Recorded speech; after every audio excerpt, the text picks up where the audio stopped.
Time Warner Audiobooks presents Thinking for a Change, 11 Ways Highly Successful People Approach Life and Work. Written and read by Jhon C. Maxwell. Hi, this is Jhon Maxwell. Throughout my life, I've looked for answers to the question, why are some people successful and others not? Let me tell you a story that I believe reveals the solution. A friend of mine has 2 daughters. Kim, the 21-year-old daughter, applied to pharmacy school during her senior year of college.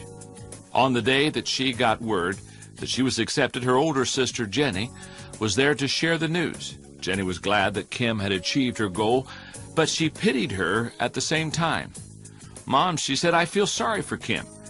She's going to have to go to school for 4 more years."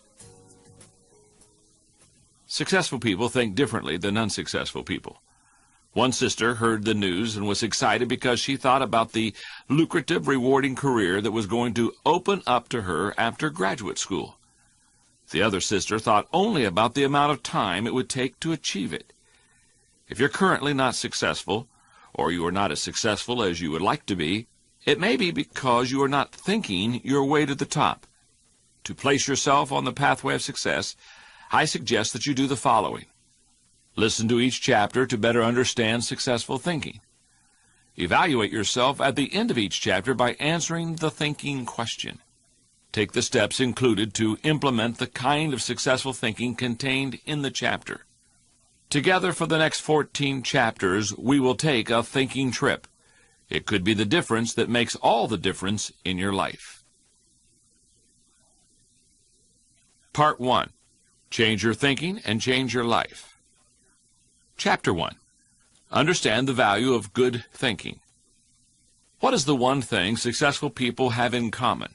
What is the one thing that separates those who go to the top from those who never seem to get there? The answer? Good thinking.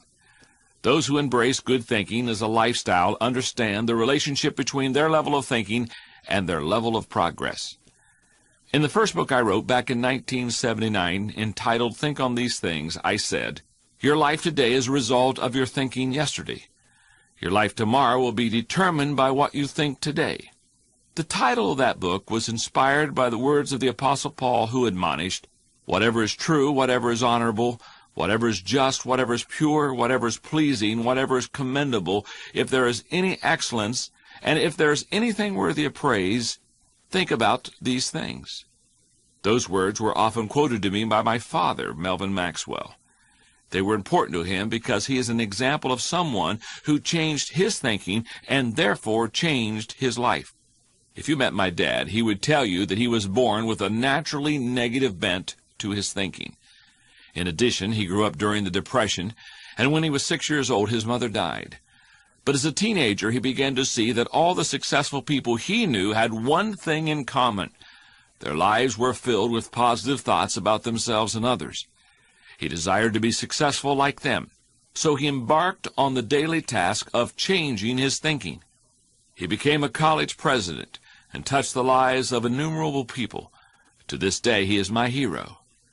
Changing from negative to positive thinking isn't always easy, especially if you're someone who has a difficult time with change.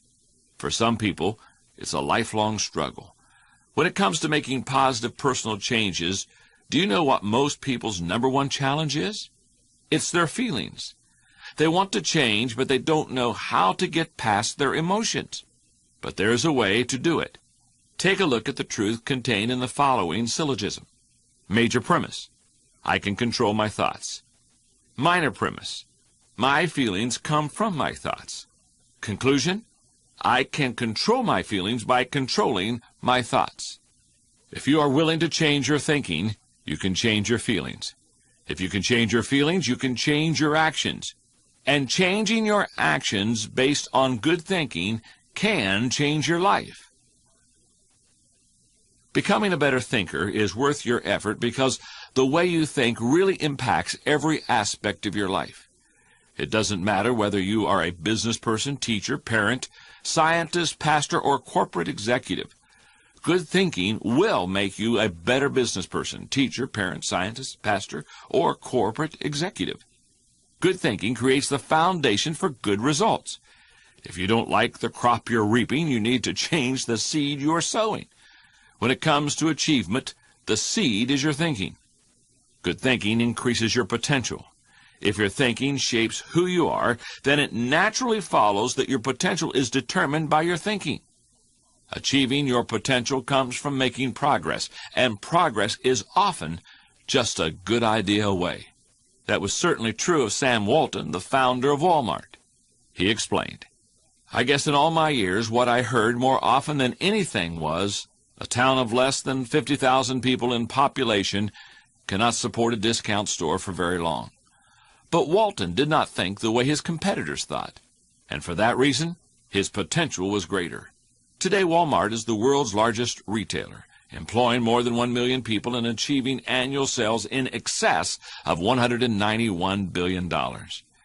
Every week, more than 100 million customers visit Walmart stores. For many people, the greatest detriment to their success tomorrow is their thinking today. If their thinking is limited, so is their potential. But if people can keep growing in their thinking, they will constantly outgrow what they're doing. Good thinking produces more good thinking if you make it a habit. Albert Einstein observed, "The solutions to the problems we face today cannot be solved on the same level of thinking we were at when we created them."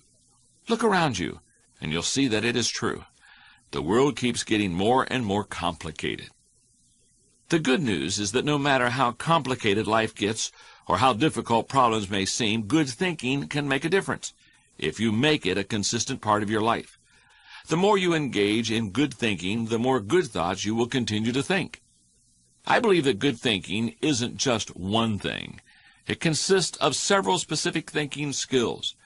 Becoming a good thinker means developing those skills to the best of your ability. In Built to Last, Jim Collins describes what it means to be a visionary company. He describes these companies this way. A visionary company is like a great work of art. Think of Michelangelo's scenes from Genesis on the ceiling of the Sistine Chapel, or a statue of David. Think of a great and enduring novel like Huckleberry Finn or Crime and Punishment. Think of Beethoven's Ninth Symphony. Think of a beautifully designed building like the masterpieces of Frank Lloyd Wright. You can't point to any one single item that makes the whole thing work. It's the entire work, all the pieces working together to create an overall effect that leads to enduring greatness. Good thinking is similar. You need all the thinking pieces to become the kind of person who can achieve great things. Those pieces include the following 11 skills. Seeing the wisdom of big-picture thinking. Unleashing the potential of focused thinking. Discovering the joy of creative thinking. Recognizing the importance of realistic thinking. Releasing the power of strategic thinking. Feeling the energy of possibility thinking. Embracing the lessons of reflective thinking. Questioning the acceptance of popular thinking. Encouraging the participation of shared thinking. Experiencing the satisfaction of unselfish thinking, and enjoying the return of bottom-line thinking. As you become acquainted with each skill, you will discover that you do some well and others you don't. Learn to develop each of these kinds of thinking, and you will become a better thinker. Master all that you can, and your life will change. Gabe Lyons, an Enjoy vice president, recently attended an event at the Fox Theater in downtown Atlanta and came back completely on fire with enthusiasm. The speaker for the occasion was Jack Welch, former CEO of General Electric. Jack Welch came to promote his book, Jack, Straight from the Gut, but he didn't read from the book or give a canned lecture. He did something much more valuable for his audience. He answered their questions.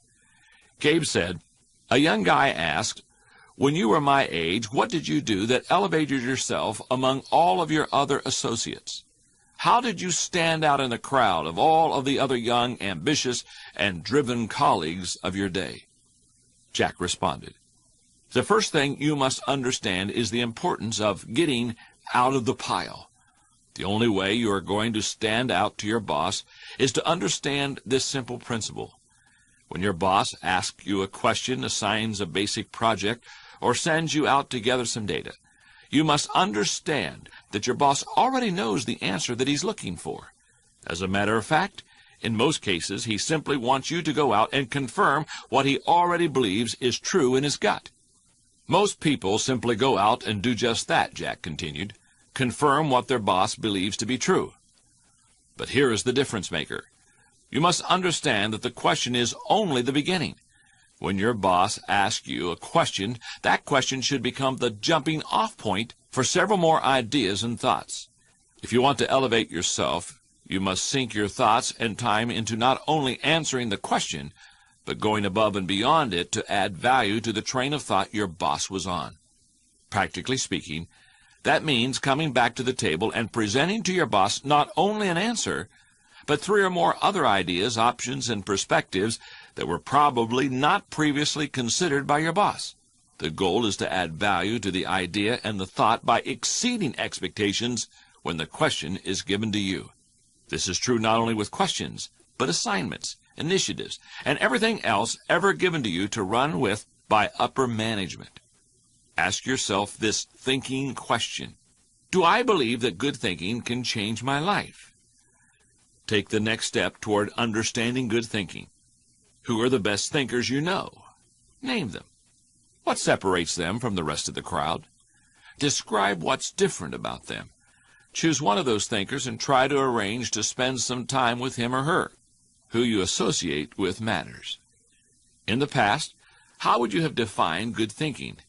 How would you describe it now? What personal or professional issues have created ongoing obstacles to your progress? Don't try to solve them now. Simply describe them on a piece of paper or at your computer. Chapter 2. Realize the impact of changed thinking. It's easy to believe that unsuccessful people need to change their thinking, but how about people who have already achieved a degree of success? Can individuals go to the next level without changing the way they think? Karen Ford didn't set out in life to be a business person or an entrepreneur. She started out as a teacher. For 10 years, she taught second grade, and she was a good teacher. But when her second child was born, he was diagnosed with a heart condition that required him to receive medication every 4 hours every day for a year. So Karen left her job and stayed home to take care of her son. That put her family in a bit of a financial bind. That's when she decided to try selling Mary Kay cosmetics. It appealed to her because she could earn $50 a week to make up for her lost teaching income. She made plans to do that for a year, and then, when her son was well, she would return to her career in teaching. But she found out that she really enjoyed working with Mary Kay, and she was really good at it. I was making more income than I ever thought possible in my life, she says. I was being awarded diamonds, trips, cars. She never returned to the classroom. For the next couple of years, Karen worked hard selling products, recruiting like-minded women, and building her own organization. At Mary Kay, each woman is an independent business person. The company, which now has over 750,000 beauty consultants working with it, has this philosophy: in business for yourself, but not by yourself. Karen's success soon made her part of an exclusive group. She was one of 8,200 independent sales directors. But she believed she was capable of going to the highest level in Mary Kay. She wanted to become a national sales director. For the next 5 years, Karen worked tirelessly to achieve her goal. She recruited people. She increased her sales from $500,000 a year to over $650,000. She felt that she had done everything needed to make it to the highest level. But when the call finally came from Mary Kay in 1995, it was to tell her that she had not been appointed a national sales director. Karen was told that the main reason she hadn't made it was that she had gathered a bunch of followers who were simply trying to carry out her dreams and goals, not leaders who could achieve on their own and rally others to succeed. Karen was ready to quit Mary Kay. She attempted multiple times to write her letter of resignation, but she just couldn't do it. She kept thinking about the people in her organization and the hopes and the dreams they had. She didn't want to change her goal, Instead, she determined to change herself. She went on a personal growth binge, devouring every leadership book and tape she could get her hands on. She made it her goal to learn how to lead leaders. When she reemerged and began to work with her people again, she started creating strategies and systems that would help her people to grow as she had. And she determined to become the best business person she could at her current level. Because Karen changed herself from the inside out, she began attracting different kinds of people. People who could think and lead as she did. And she took them to new levels of achievement. On October 1st, 1998, she received another phone call from Mary Kay headquarters. This time, she was informed that she had accomplished what only 170 other Mary Kay consultants around the world had done. She had been made a national sales director. It's hard to overstate the value of changing your thinking. Good thinking can do many things for you. Generate revenue, solve problems, and create opportunities. It can take you to a whole new level, personally and professionally. It really can change your life. Here are some things you need to know about changing your thinking. Changed thinking is not automatic. The unhappy truth is that a change in thinking doesn't happen on its own. Good ideas rarely go out and find the person. If you want to become a better thinker, you need to work at it. But the good news is that once you begin to become a better thinker, the good ideas keep coming. Changed thinking is difficult. The only people who believe thinking is easy are those who aren't in the habit of engaging in it. Nobel Prize-winning physicist Albert Einstein, one of the best thinkers who ever lived, asserted, "Thinking is hard work. That's why so few do it." Changed thinking is worth the investment. When you take the time to learn how to change your thinking and become a better thinker, you are investing in yourself. A human mind with the ability to think well is like a diamond mine that never runs out. Changed thinking is the best gift that you can give others. While learning to think better is a great investment in yourself, teaching someone else to think better is the greatest present you can give them because it represents the gift of unlimited potential. Most people who are not content with their lives don't know the reason why. Often they suspect that circumstances or other people are to blame. Those who are more honest and self-aware know that the problem lies inside of them, yet they still have trouble getting to the root of the issue. They desire to change, but they don't do anything differently so that they can change. The truth is that only when you make the right changes to your thinking do other things begin to turn out right in your life. The process of changing your life begins when you take responsibility to change your thinking. Follow the process faithfully, and it will result in your experiencing a changed life. Here's how it works. Step 1. Changing your thinking changes your beliefs. As you strive to change your thinking, tell yourself these 3 things. Change is personal. I need to change. Change is possible. I'm able to change. Change is profitable. I'll be rewarded by change. Step 2. Changing your beliefs changes your expectations. A belief is not just an idea that you possess, it's an idea that possesses you. There is a great power in belief because it changes an individual's expectations. When Karen Ford changed her thinking and built her beliefs on a new foundation of growth, she had more than just hope and a dream to carry her forward. She expected to achieve her goal because she had done the hard work of changing to prepare for it. Step 3. Changing your expectations changes your attitude. Our expectations have a tremendous impact on our attitudes. Negative expectations are a quick route to dead-end thinking. Positive expectations bring a positive attitude. They produce excitement, conviction, desire, confidence, commitment, and energy, all characteristics that help a person to achieve success. If you would like to possess these qualities in greater abundance, then the way to do it is to raise your expectations. Step 4. Changing your attitude changes your behavior. Have you ever observed how your mood affects the way you act? When you are feeling particularly happy, are you more energized? Are you more likely to be kind to others? Do you take on tasks more readily and complete them with confidence and competence? How about when you're having a really bad day? Do you get less work done? Are you less patient with your family and colleagues? Does everything seem like a chore? An attitude is little more than a mood or predominant emotion sustained over time. Your behavior is always impacted by your attitude. The two cannot be separated from one another. Step 5. Changing your behavior changes your performance.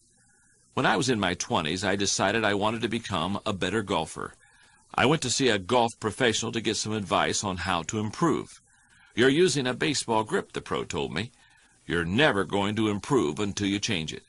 Then he showed me the proper way to hold the golf club. "I don't know if I'll ever be able to do it this way," I complained. "It's up to you," he answered. "You can do it the old way, but you'll never get any better." My performance would depend on a change in behavior. I made the change.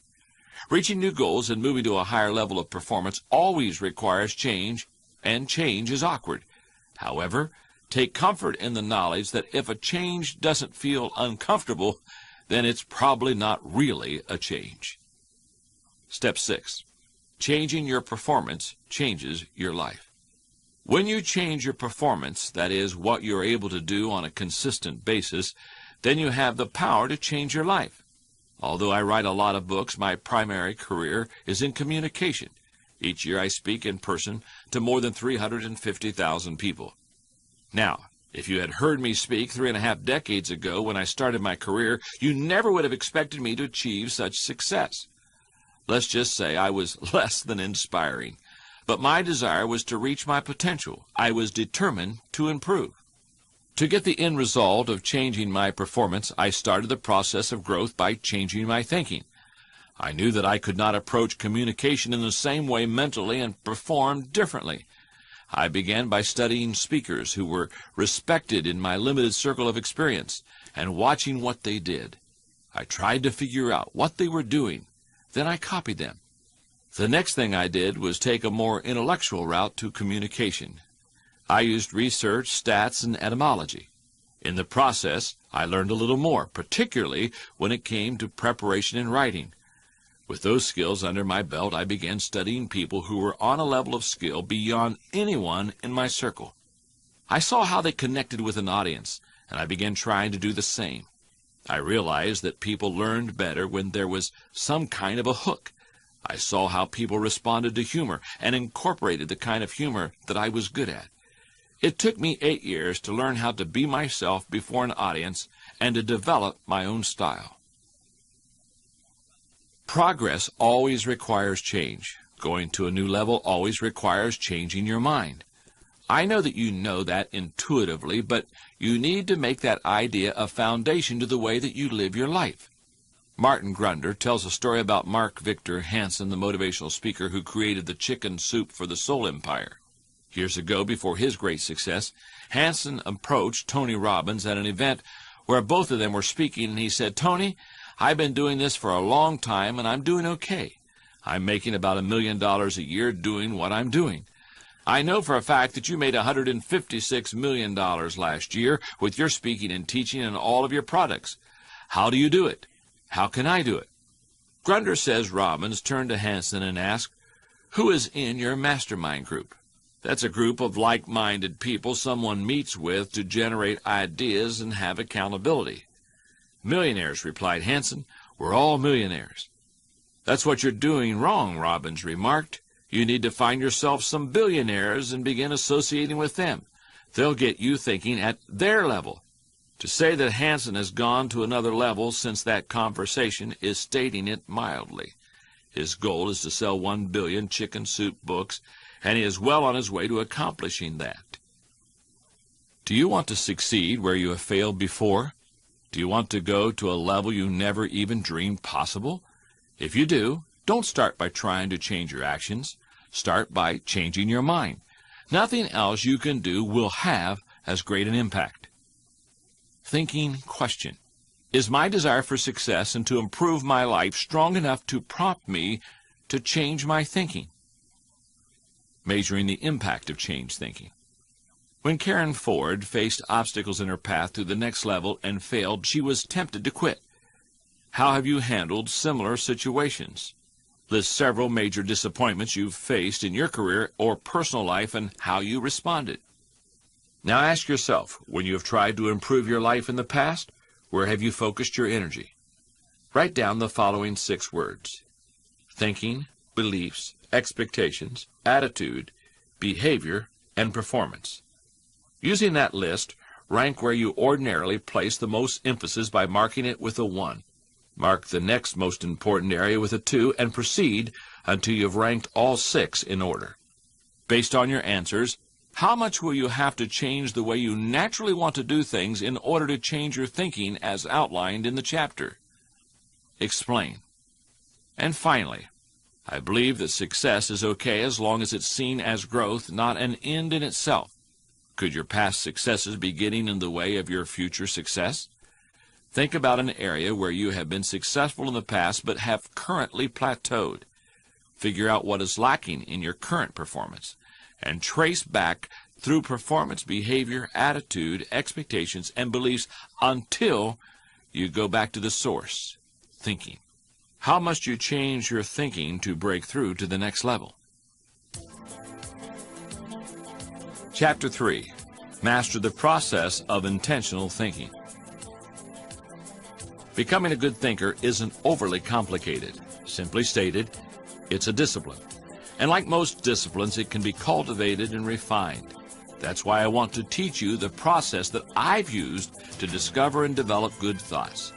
It's certainly not the only one that works, but it has certainly worked well for me. Number 1, find a place to think your thoughts. If you go to a place to think and you expect to generate good thoughts there, then eventually you will come up with some good thoughts.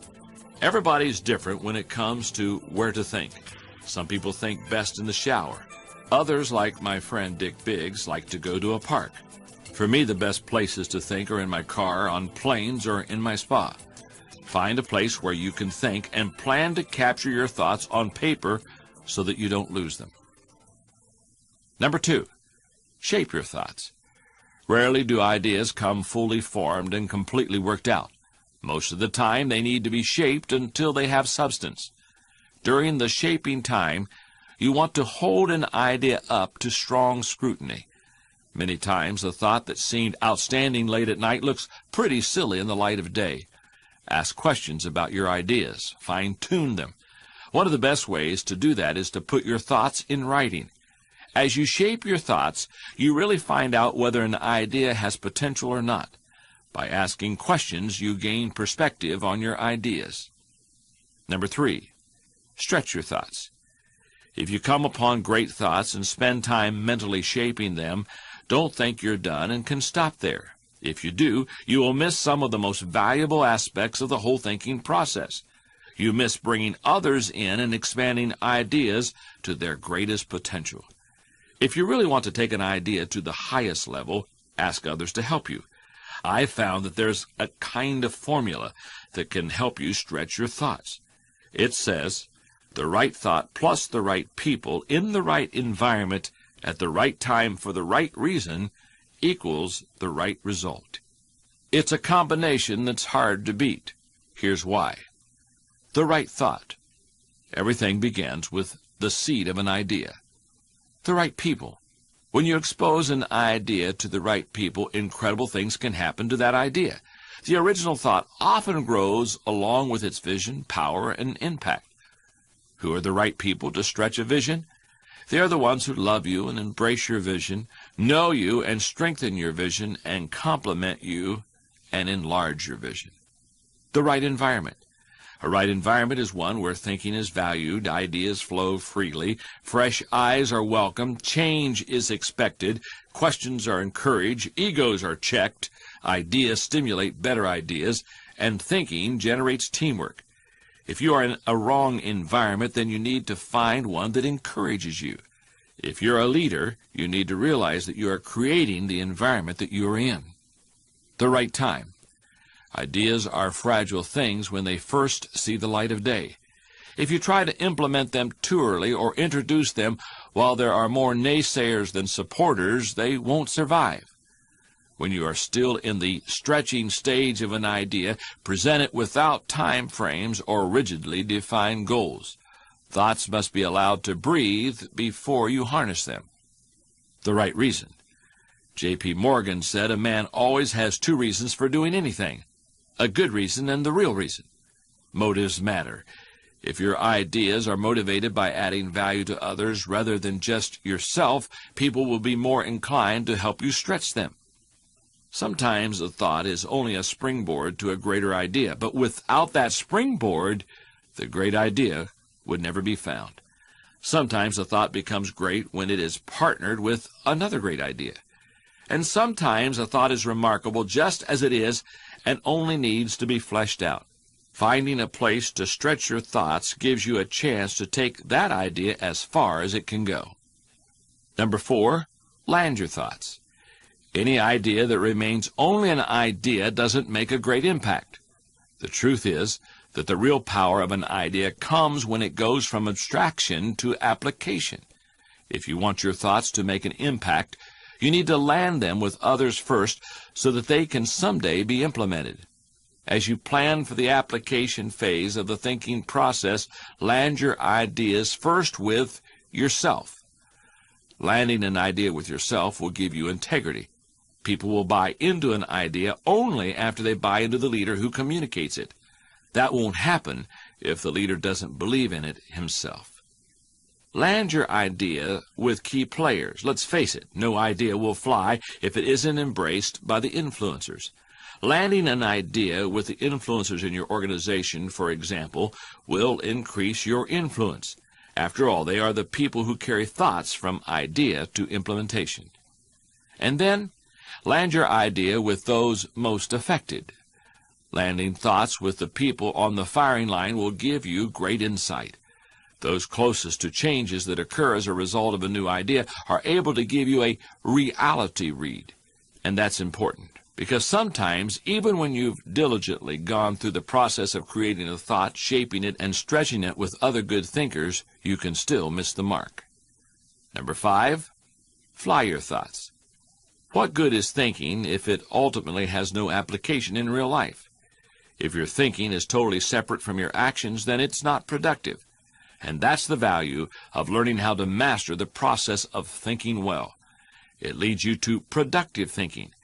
If you're able to develop the discipline of good thinking and turn it into a lifetime habit, then you will be productive all of your life. Once you've created, shaped, stretched, and landed your thoughts, then flying them can be fun and easy. Give your plans the right amount of thinking time, and you'll find that the implementation time decreases and the results get better. Your thinking time is like the runway of an airport. Just as the larger planes need a longer runway to fly, big ideas need a long runway of thinking to be launched. In every chapter, I will give you a practical way to approach the kind of thinking explained in that chapter. For this chapter on mastering the process of good thinking, I recommend the following 6 steps. Number 1, expose yourself to good input. Good thinkers are always looking for things to get the thinking process started. However, what you put in always impacts what comes out. I recommend that you read books, review trade magazines, listen to tapes, and spend time with good thinkers. And when something intrigues you, whether it's someone else's idea that you discovered or a seed of an idea that you've come up with, keep it in front of you. Put it somewhere in your favorite thinking place to stimulate your thinking. Number 2, expose yourself to good thinkers. Another way to gain good input is by spending time with the right people. All of the people in my life whom I consider to be close friends or colleagues are thinkers. They are constantly trying to grow and learn. The writer of Proverbs observed that sharp people sharpen one another, just as iron sharpens iron. If you want to be a sharp thinker, get around sharp people. Number 3, choose to think good thoughts. To become a good thinker, you must become intentional about your thinking process. Regularly put yourself in the right place to think, shape, stretch, and land your thoughts. Make it a priority. Remember, thinking is a discipline. Recently, I had breakfast with Dan Cathy, the president of Chick-fil-A, a fast food chain with its headquarters in the Atlanta area. I asked him if he made thinking time a high priority in his life. Not only did he say yes, but he told me about what he calls his thinking schedule. It helps him to fight the hectic pace of life that discourages intentional thinking. Dan says he sets aside time just to think for a half a day every 2 weeks, for 1 whole day every month, and for 2 or 3 full days every year. Dan explains, "This helps me to keep the main thing, since I am so easily distracted." You may want to do something similar to what Dan does, or you can develop a schedule or method of your own. No matter what you choose to do, go to your thinking place, take paper and pen, and make sure you capture your ideas in writing. Number 4, act on your good thoughts. Ideas have a short shelf life. You must act on them before the expiration date. The ultimate goal of thinking is application. World War I flying ace Eddie Rickenbacker said, "I can give you a 6-word formula for success. Think things through, then follow through." Number 5, allow your emotions to create another good thought. When I was a pastor, I counseled many people. In that process, I discovered that for some people, the greatest challenge to becoming a good thinker is their emotional turmoil or baggage. Past hurts or current worries prevent them from spending productive time thinking. To start the thinking process, you cannot rely on your feelings. If you wait until you feel like doing something, you will likely never accomplish it. The same is true for thinking. You cannot wait until you feel like thinking to do it. However, I found that once you engage in the process of good thinking, you can use your emotions to feed the process and create mental momentum. Try it for yourself. After you go through the disciplined process of thinking and experience some success, allow yourself to enjoy the moment and try riding the mental energy of that success. If you're like me, it's likely to spur additional thoughts and productive ideas. And number 6, repeat the process. One good thought does not make a good life. The people who have one good thought and try to write it for an entire career often end up unhappy or destitute. They are the one-hit wonders, the one-book authors, the one-message speakers, the one-time inventors who spend their life struggling to protect or promote their single idea. Success comes to those who have an entire mountain of gold that they continually mine, not those who find one nugget and try to live on it for 50 years. To become someone who can mine a lot of gold, you need to keep repeating the process of good thinking. It doesn't matter whether you were born rich or poor. It doesn't matter if you have a 3rd-grade education or possess a PhD. It doesn't matter if you suffer from multiple disabilities or you're the picture of health. No matter what your circumstances, you can learn to be a good thinker. All you have to do is to be willing to engage in the process every day. Here's a thinking question for you. Am I willing to pay the price to cultivate the habit of giving birth to, nurturing, and developing great thoughts every day? Here's how you can put good thinking into action. Number 1, if you don't already have a good thinking place, you need to find one. Where will you choose to create your thoughts? Number 2, who are the good thinkers in your life? List them. Number 3, what are you currently working on that could benefit from some think time? You may want to address the issue you identified at the end of Chapter 1. Take some time to write down the problem. Number 4, spend some time thinking about that issue. Then get together the good thinkers in your life to help you stretch and then land your thoughts. Number 5, what good input are you regularly exposing yourself to? Do you have a plan for growth? What magazines, journals, or tape services do you subscribe to just to challenge yourself as a thinker? If you don't already do that, then begin immediately. Choose 3 to 5 resources that you can begin using to improve yourself. Part 2, 11 Thinking Skills Every Successful Person Needs. Chapter 4, Acquire the Wisdom of Big Picture Thinking. If someone told you that on the longest day of the year, you would be able to look deep into an old-fashioned well that was located in a certain town and see the sun reflected in the water, what would you think? An Egyptian librarian heard that bit of information, that the sun could be seen shining at the bottom of a well in the town of Syene, and it was more than just trivia to him. He surmised that if it made a reflection in a well, the sun must be directly overhead, and if it were directly overhead, then it would cast no shadows from upright columns or posts. Yet on the longest day of the year in the city of Alexandria, where he lived, he observed that straight columns did cast shadows. He decided to travel the 800 kilometers to Syene to verify that what he had heard was true.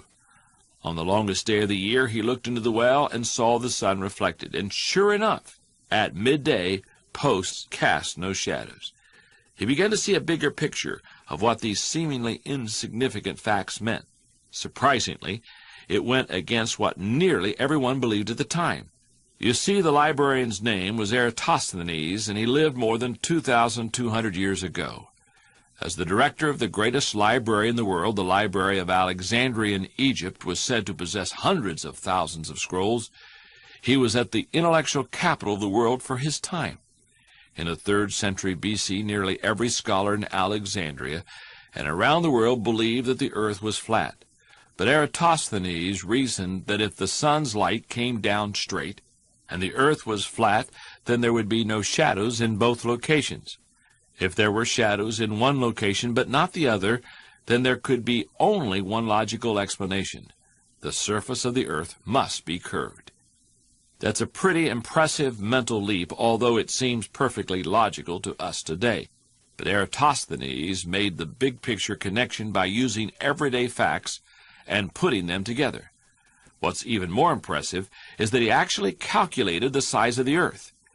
Using basic trigonometry, he measured the angle of the shadows and calculated that it was approximately 7.12 degrees. That's about 1/50th of a circle. And he reasoned that if the distance between Syene and Alexandria was 800 kilometers, then the earth must be around 40,000 kilometers in circumference.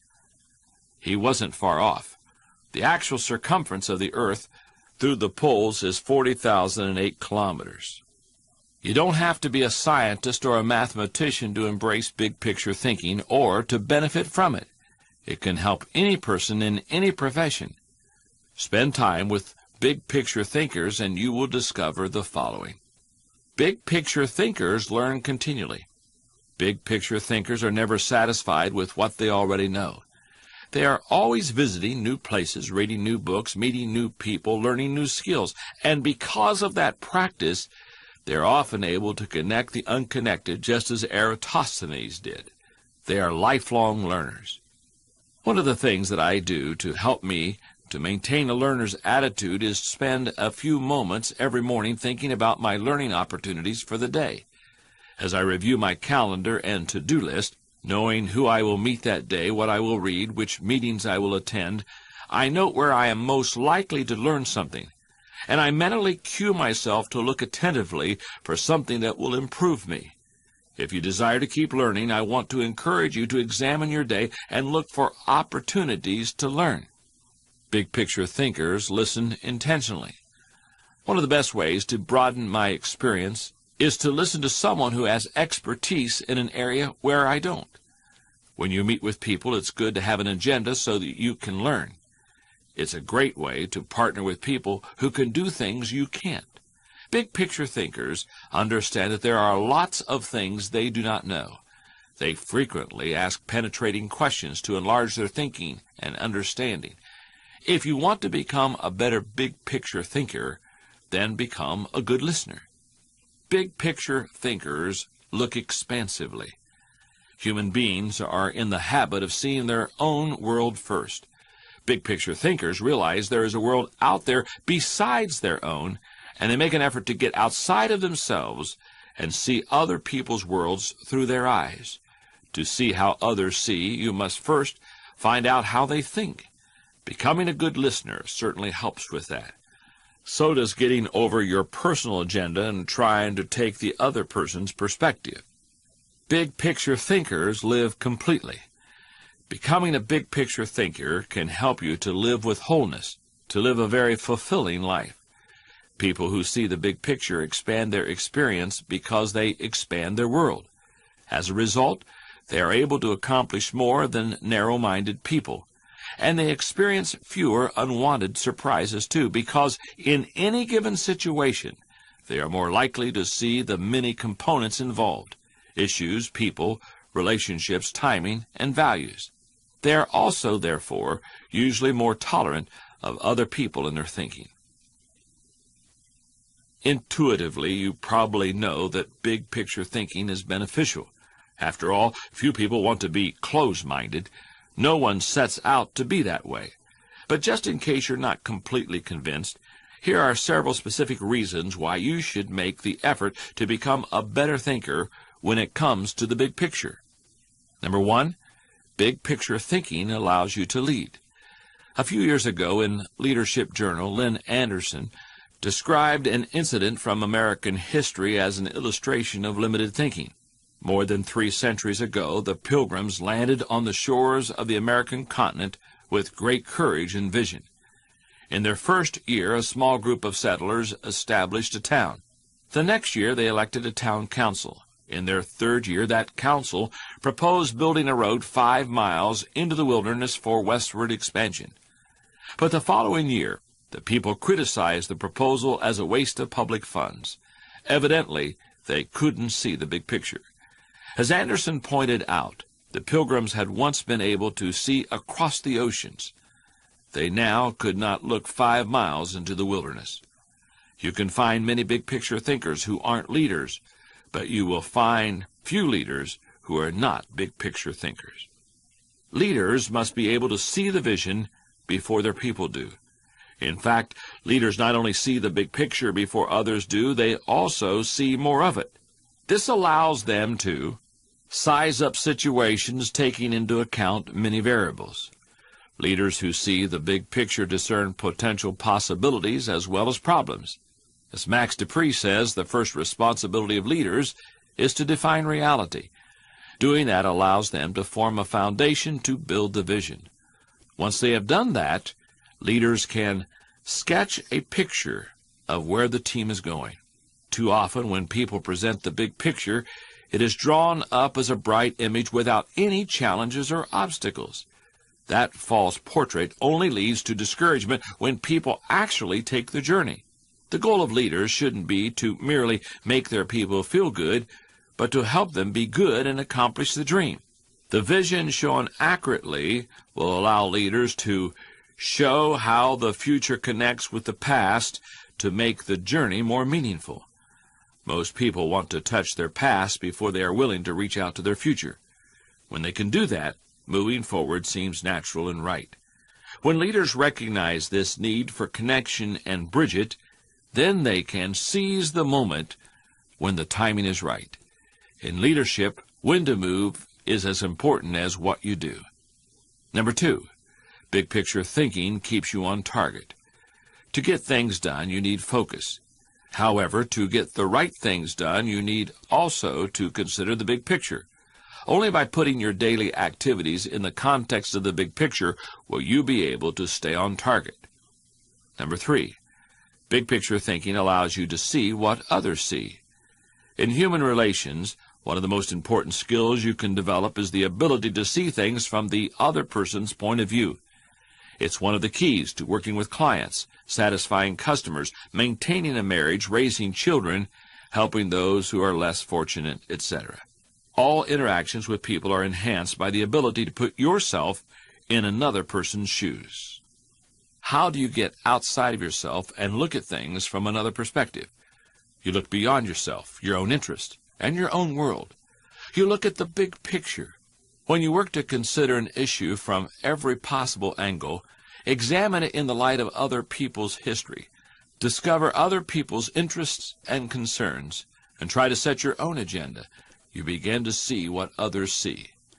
And that is a powerful thing when it comes to working with people. Number 4, big picture thinking promotes teamwork. If you participate in any kind of team activity, then you know how important it is that team members see the whole picture, not just their own part. Anytime a person doesn't know how his work fits with that of his teammates, then the whole team is in trouble. The better the grasp team members have of the big picture, the greater their potential to work together as a team. Number 5, big picture thinking keeps you from being caught up in the mundane. Let's face it, there are aspects of everyday life that are absolutely necessary but thoroughly disinteresting. Big picture thinkers don't let the grind get to them because they don't lose sight of the all-important overview. They know that the person who forgets the ultimate is a slave to the immediate. I begin each day with a big picture mindset. To accomplish this, I look at my written agenda for the day. It allows me to see the whole day at a glance. Out of my schedule, I pick out the main event. This is the one event that is most important for me to do well, the thing that will make or break my day. In preparation for the day, I focus on that main event and ask myself, in order to make the main event a good event, what must I know? What must I do? What must I see? And what must I eliminate? Once I answer these questions, I am able to approach my day with a big picture perspective. Some things will be fun, some things won't. But with preparation, the most important thing will be done well. Number 6. Big picture thinking helps you to chart uncharted territory. Have you ever heard the expression, "We'll cross that bridge when we come to it"? That phrase was undoubtedly coined by someone who had trouble seeing the big picture. The only way to break new ground or move into uncharted territory is to look beyond the immediate and see the big picture.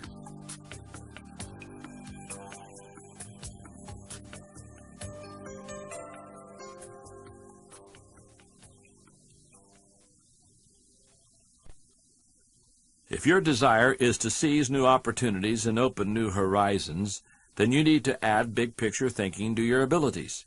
To become a good thinker who is better able to see the big picture, keep in mind the following suggestions.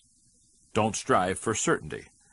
One of the hallmarks of big picture thinkers is that they are comfortable with ambiguity. They don't try to force every observation or piece of data into pre-formulated mental cubbyholes. Their thinking is broad, and they can juggle a lot of seemingly contradictory thoughts in their minds. Learn from every experience. Big picture thinkers broaden their outlook by striving to learn from every experience. They don't rest on their successes, they learn from them. More importantly, they learn from their failures. They are able to do that because they remain teachable. In my book, Failing Forward, I described the teachable spirit this way. Teachability is an attitude, a mindset that says, no matter how much I know or think I know, I can learn from this situation. That kind of thinking can help you turn adversity into advantage. It can make you a winner even during the most difficult circumstances. If you desire to be a big picture thinker, then get out there and try a lot of things, take a lot of chances, and take time to learn after every victory or defeat. Gain insight from a variety of people. Big picture thinkers learn from their experiences, but they also learn a lot by receiving insight from other people, from customers, employees, colleagues, and leaders. If you desire to broaden your thinking and see more of the big picture, then you will need to seek out wise counselors to help you along the way. But be wise in who you ask for advice. Talk to people who know and care about you, know their field, and bring experience deeper and broader than your own. Give yourself permission to expand your world. If you want to be a big picture thinker, you're going to have to go against the flow of the world. Society wants to keep people in boxes. Most people are mentally married to the status quo. They want what was, not what can be. They seek safety and simple answers. To think big picture, you need to give yourself permission to go a different way, to break new ground, to find new worlds to conquer. And when your world does get bigger, you need to celebrate. Never forget, there's more out there in the world than what you've experienced. Putting big picture thinking into action. On a scale of 1 to 10, with 1 being narrow and 10 being expansive, how are you when it comes to big picture thinking? Do you see the whole picture, or are you more likely to focus in on just one aspect? If your number is lower than 8, then you need to give yourself permission to expand your world, and then tenaciously work at becoming a better big-picture thinker. Pick a past problem or current project that you would like to use big-picture thinking to improve. Then use the following 2 exercises to expand your thinking. First, find the opposites. What is the obvious solution for success concerning this issue? Write it down. Now, what is an opposite solution, something that would resolve the issue but seems to contradict the first idea? Write it down. Okay, how can you make those seemingly contradictory ideas work together? Second, gain insight from others. Take that same issue, problem, or project to 3 to 5 people who can give you insight on it. Be sure to pick good people using the criteria in the chapter. They must know and care about you, know their field, and bring experience deeper and broader than your own. And before you meet with each of them, spend adequate time formulating the questions you want to ask. That process will help you clarify the issues, and it will show the people you meet with how much you respect their time. Finally, make learning from your experiences a regular part of your daily routine. Set aside a few minutes at the end of each day, or first thing the next morning, to review what you learn each day. Capture those thoughts in writing and file them so that you can retrieve and use them sometime in the future. Chapter 5. Unleash the potential of focus thinking. Most people spend lots of time drawing and coloring with crayons when they were kids. Unless you were born under a rock, you are probably familiar with the name Crayola. It is the most popular and recognized brand in the world when it comes to crayons. Every year, Biney & Smith, the company that makes Crayola products, manufactures nearly 3 billion crayons at a rate of 12 million a day. The company was founded in 1864. Up to the turn of the century, the company's main products were items such as red pigments for barn paint and carbon black used in making lamp black or automobile tires. Their primary method of product development was simple. Ask their customers what their needs were, and then develop products in the laboratory to meet those needs. In 1900, the company began making slate pencils for the educational market, and they found that teachers were happy to tell company representatives what they desired. When teachers complained about poor chalk, Biney & Smith produced a superior dustless variety. When they complained that they couldn't buy a decent American crayon, the best were imported from Europe and very expensive, they developed the Crayola. The product was introduced to the market in 1903 as a box of 8 colors that cost a nickel. Today they dominate that market, even in the face of the electronic revolution. In The 5 Faces of Genius, Annette Moser-Wellman assessed the company by saying, "The biggest threat to Crayola's business has been the entry of computer games for kids. Instead of drawing and coloring, kids are tempted by interactive CDs and more. Instead of trying to dominate computer games, Crayola has chosen to flourish within their limitations. They do children's art products better than anyone." Biney & Smith could have lost focus in an attempt to chase new markets and diversify themselves. That's what toy manufacturer Coleco did.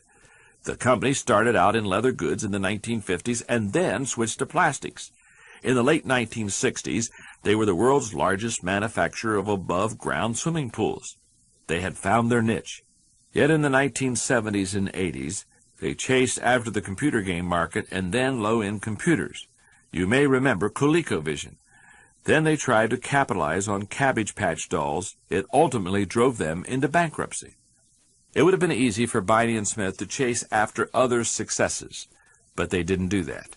The company has remained focused, and as long as it does, it will continue to excel and to sell more crayons and children's art supplies than any other company in the world. Just as focus is important to developing products for a company, it is also important for developing ideas for an individual. Focused thinking can do several things for you.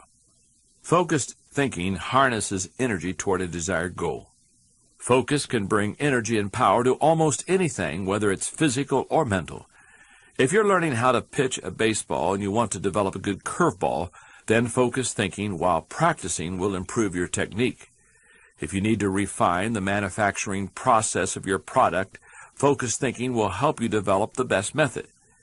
If you want to solve a difficult mathematics problem, sustaining focused thinking helps you break through to the solution. That's why philosopher Bertrand Russell asserted, to be able to concentrate for a considerable time is essential to difficult achievement. The greater the difficulty of a problem or issue, the more focused thinking time will be necessary to solve it. Focused thinking gives ideas time to develop. I often bring my creative team together for brainstorming and creative thinking.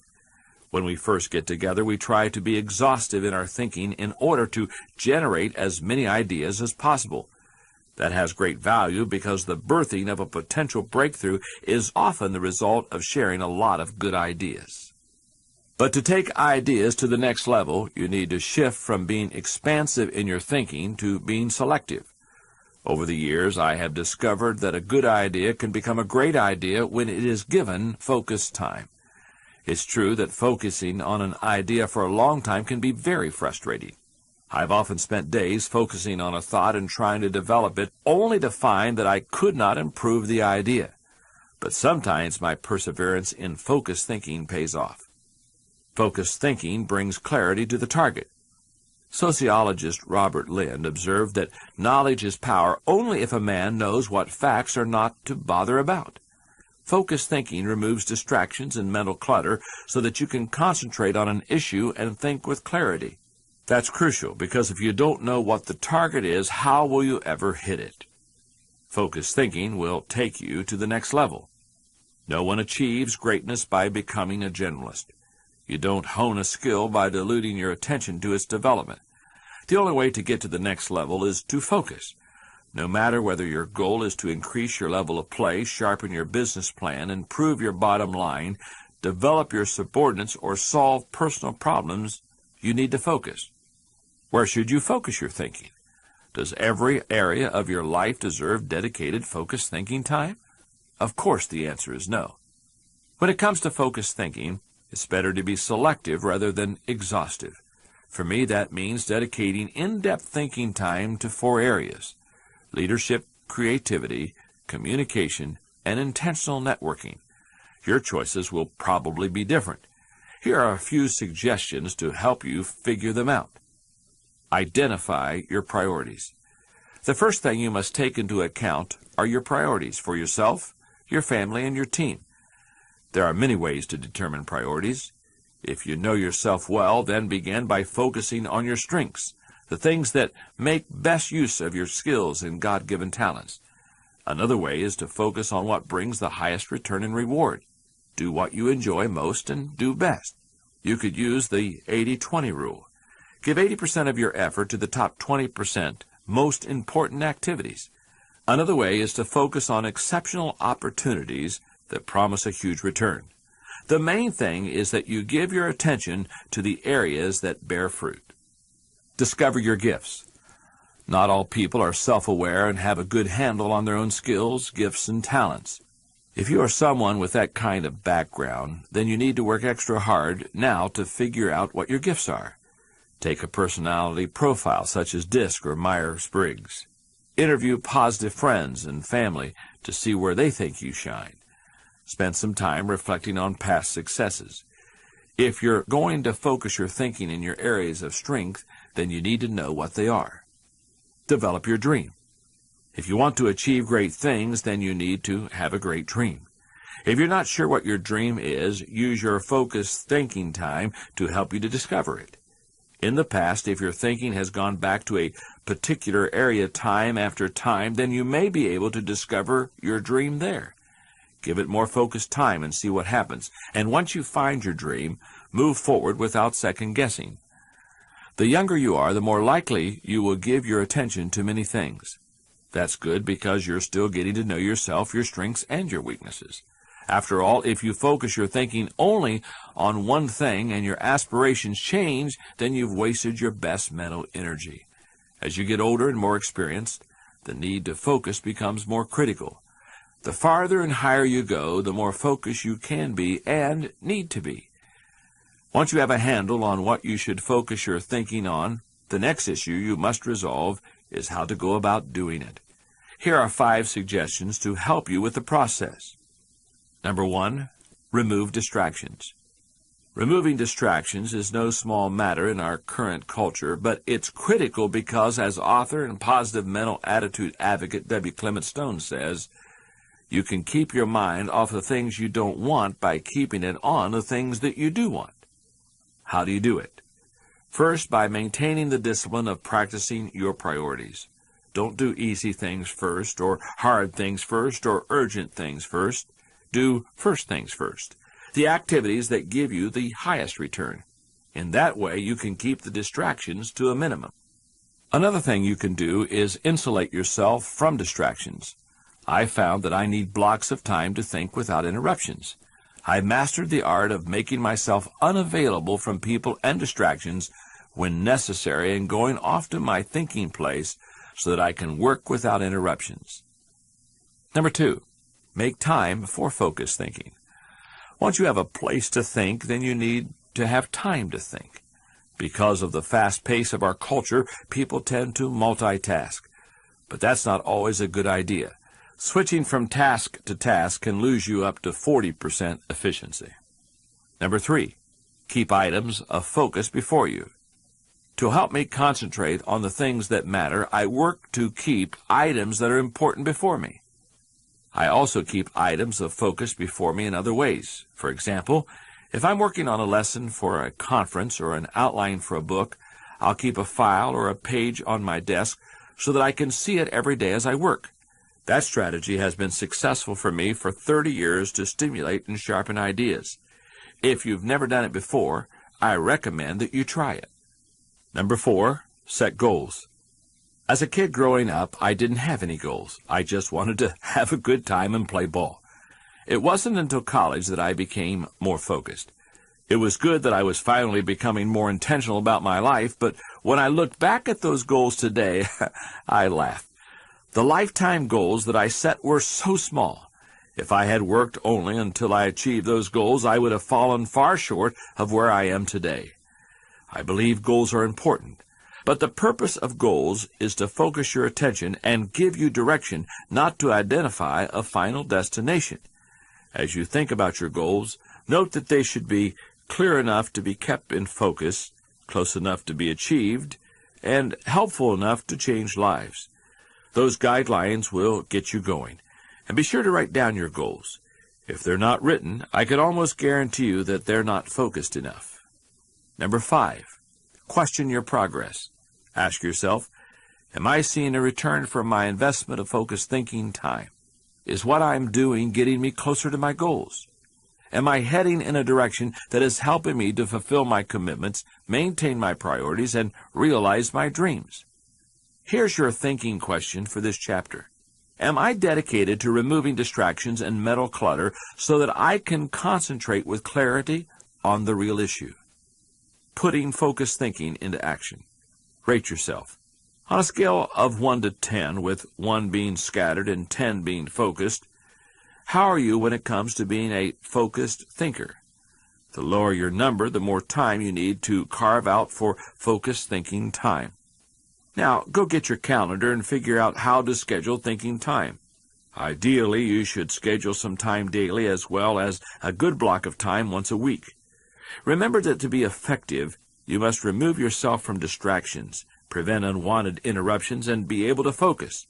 Pick the best place and your most productive time of day for your focused thinking time. Then put it on your calendar and treat it as you would any important appointment. Our lives are most affected, for good and bad, by just a few events and decisions. Focused thinking can provide the arena to significantly impact those decisions and events. Determine which decisions currently on your plate are most important, and then schedule some of your thinking time during the week to address them. If you don't have goals, or your goals don't align with your dreams, then your focused time will be off track. Dedicate a large block of this week's thinking time to just thinking about and writing down your current goals. Chapter 6. Discover the Joy of Creative Thinking. When I went off to college as an 18-year-old, one of my first classes was Psychology 101. The teacher wanted us to learn as much about ourselves as others, so we were constantly taking tests, filling out personality profiles, and self-assessment questionnaires. I vividly remember completing a profile a few weeks into the course that measured various natural talents. I don't recall in what area I recorded my highest score, but my lowest score was in creativity. That crushed me. Not only did I value creativity and desire it, but I knew I required it in order to pursue my chosen profession. I was studying to go into the ministry. That meant that I would be spending hours and hours every week of my life writing, and I would speak to an audience at least 2 or 3 times a week for the next 4 decades. If I don't have the innate ability to come up with the creative thoughts myself, I thought, then I'll mine the creative thoughts of others. I knew that I could become a collector of thoughts more easily than I could become a creator of thoughts. Every day during the 3.5 decades since then, I have read great books, gathered great thoughts, and filed them away by subject for future use. For years, as I've written lessons and books, when I need a quote, story, or article on a topic, I need only to look in my files to find several excellent pieces of material that I had filed away just for such an occasion. By becoming a person who was always on the lookout for creative ideas by others, I learned to become a creative thinker myself. You can change your way of thinking just as I did. Creative thinking isn't necessarily original thinking. Most often, creative thinking is a composite of other thoughts a person discovers along the way. Even the great artists, whom we consider to be highly original, learned from the masters before them, modeled their work on that of others, and brought together a host of ideas and styles to create their own work in the form of something new. Do you consider yourself to be highly creative?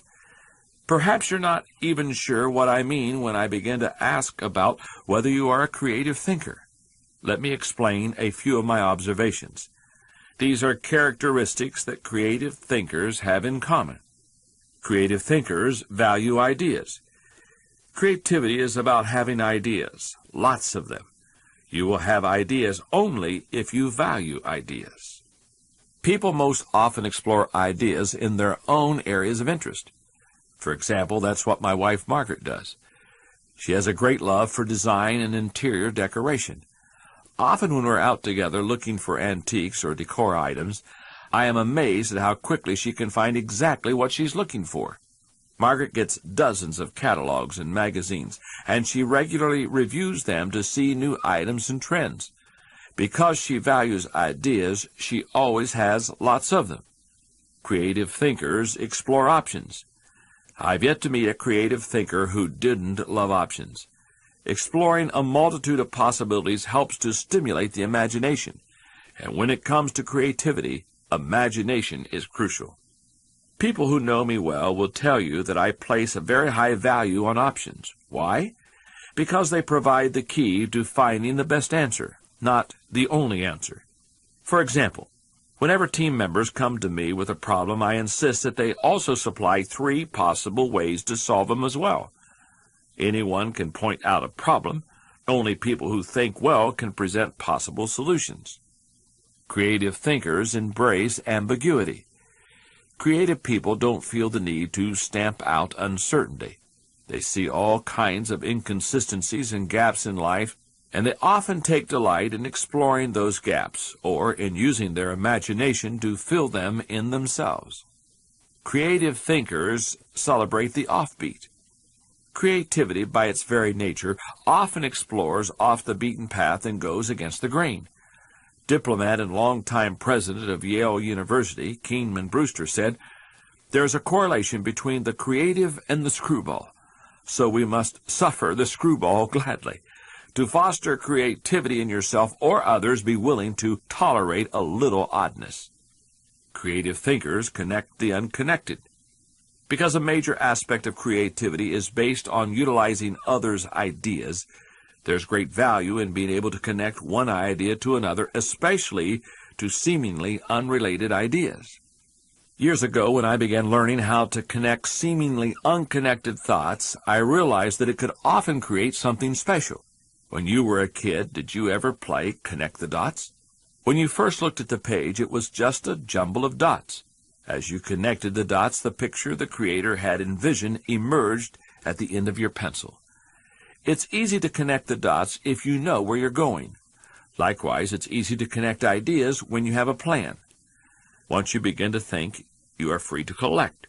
You ask yourself, what material relates to this thought? Once you have the material, you ask, what ideas can make the thought better? After that, you can correct or refine it by asking, what changes can make these ideas better? Finally, you connect the ideas by positioning them in the right context to make the thought complete and powerful. Creative thinkers don't fear failure. I firmly believe that overcoming failure is a key to success in life.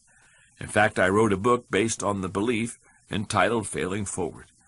The thesis of the book is that the difference between average people and achieving people is their perception of and response to failure. But when it comes to creativity, the ability to be unafraid of failure is even more important. Why is that so crucial? Because creativity equals failure. Creativity requires a willingness to look stupid. It means getting out on a limb, knowing that the limb often breaks. Creative people know these things and still keep searching for new ideas. They just don't let the ideas that don't work prevent them from coming up with more ideas that do work. I believe creativity can improve a person's quality of life. Here are 5 specific things creative thinking has the potential to do for you. Creative thinking adds value to everything. Wouldn't you enjoy having a limitless reservoir of ideas that you could draw upon at any time? That's what creative thinking gives you. For that reason, no matter what you are currently able to do, creativity can make you capable of more. Creativity is being able to see what everybody else has seen and think what nobody else has thought so that you can do what nobody else has done. Sometimes creative thinking lies along the lines of invention, where you break new ground. Other times it moves along the lines of innovation, which helps you to do old things in a new way. But either way, it's seeing the world through sufficiently new eyes so that new solutions appear. Creative thinking compounds. 25 years ago, I became passionate about wanting to write books that would add value to people. With great zeal, I started working on my first book. Then the cold water of reality began to douse my flames of passion for writing. I discovered that writing was difficult. I stuck with it and kept working on becoming more creative. Today I've written over 30 books, and I have at least 7 more that I want to write. A young would-be author recently asked me, "How do you write 30 books?" My answer was simple: 1 word at a time. Over the years, I've found the following to be true. Creative thinking is hard work, but creative thinking compounds given enough time and focus. Creative thinking draws people to you and your ideas. Why do people continue to be fascinated by Leonardo da Vinci? Creativity is intelligence having fun. People admire intelligence, and they are always attracted to fun, so the combination is fantastic. If anyone could be said to have fun with his intelligence, it was Da Vinci. The diversity of his ideas and expertise is incredible. He was a painter, architect, sculptor, anatomist, musician, inventor, and engineer. The term Renaissance man was coined because of him. Just as people were drawn to Da Vinci and his ideas during his lifetime, and for centuries afterward, they are drawn to creative people today.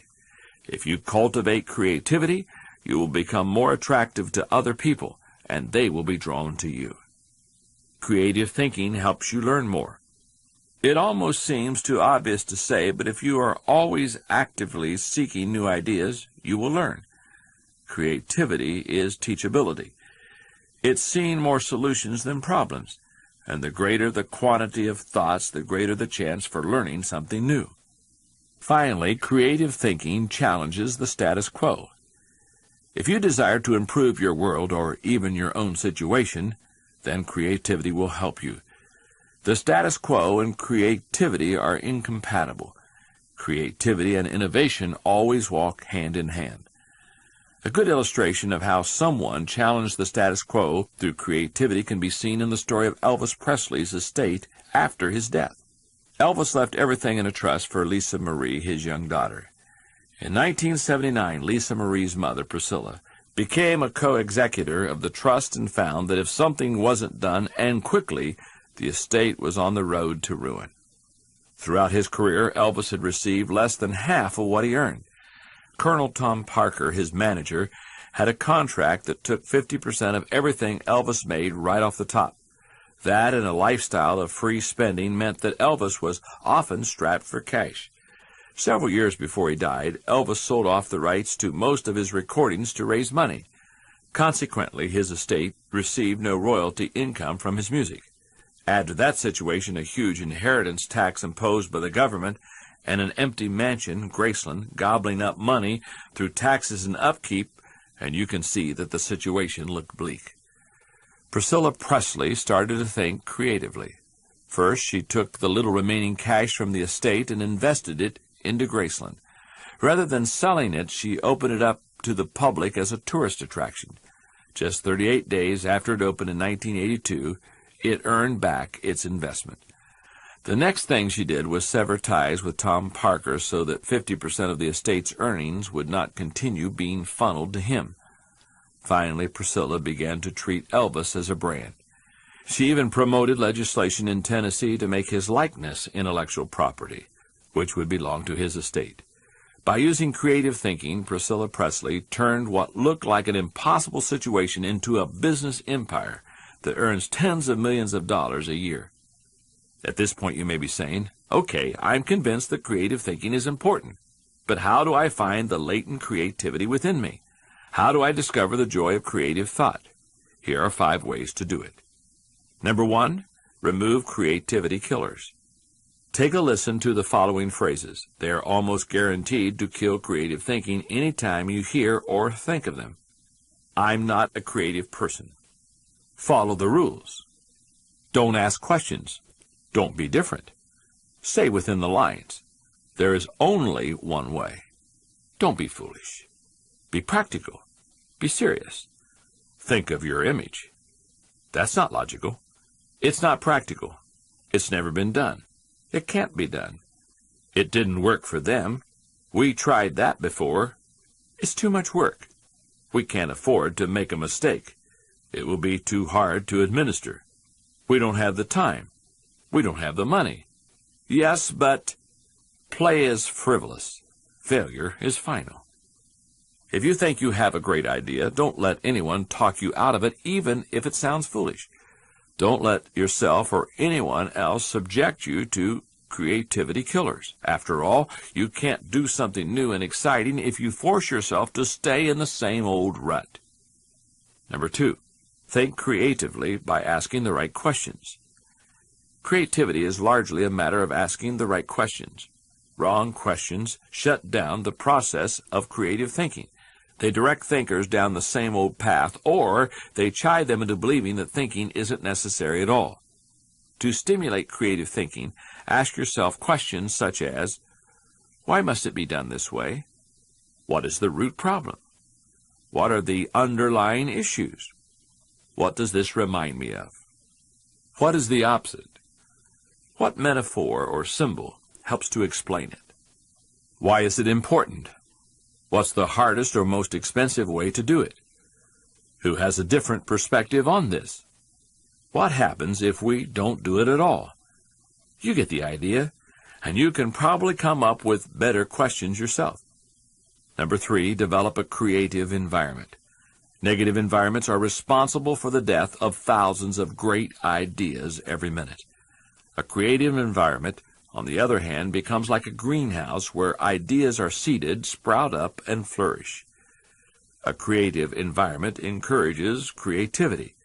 When innovation and good thinking are openly encouraged and rewarded, then people see that they have permission to be creative. A creative environment places a high value on trust among team members and individuality. Creativity always risks failure. That's why trust is so important to creative people. In the creative process, trust comes from the fact that the people working together want what's best for the organization and each other. It comes from knowing that people on the team have experience launching successful creative ideas. And it comes from the assurance that the time coming up with creative ideas won't go to waste because the ideas will be implemented. A creative environment embraces those who are creative. Creative people are sometimes off-center. When it comes to how creative people should be treated, I take the advice of Tom Peters, who says, "Weed out the dullards, nurture the nuts." A creative environment focuses on innovation, not just invention. Creative people say, "Give me a good idea and I'll give you a better idea." Fortunately, I learned this lesson early. Often I take an idea that someone else gives me and raise it to a higher level. For example, when I speak at one of my conferences, I frequently share with the audience the book idea I'm currently working on. Then I invite audience members to share their thoughts, ideas, and illustrations with me to make the book better. I tell them, "I'll take what you give me, make it better, and give you the credit." Then I smile and say, "Then I'll sell you the book." A creative environment places a high value on options. Creative people are always thinking about and looking for other ways of doing things because they know that options bring opportunities. When anyone in my inner circle brings me an item requiring a decision, I ask for three things: the best information possible, 3 possible options, and their reasoning behind the option they would choose. I found that this kind of optional thinking often produces the best results. A creative environment is willing to let people go outside the lines. Most people automatically stay within the lines, even if they have been arbitrarily drawn or are terribly out of date. Remember, most limitations we face in life are not imposed on us by others. We place them there ourselves. Lack of creativity often falls into that category. If you want to be more creative, challenge boundaries. A creative environment appreciates the power of a dream. A creative environment encourages the use of a blank sheet of paper and the question, if we could draw a picture of what we want to accomplish, what would it look like? A creative environment allowed Martin Luther King Jr. to speak with passion to millions of people. I have a dream, not I have a goal. Goals may give people focus, but dreams give them power. Dreams expand people's world. Number 4, spend time with other creative people. What if the place you work has an environment that is hostile to creativity, and you possess little ability to change it? One possibility would be to change jobs. But what if you desire to keep working there despite the negative environment? Your best option is to find a way to spend time with other creative people. Creativity is contagious. Have you ever noticed what happens during a good brainstorming session?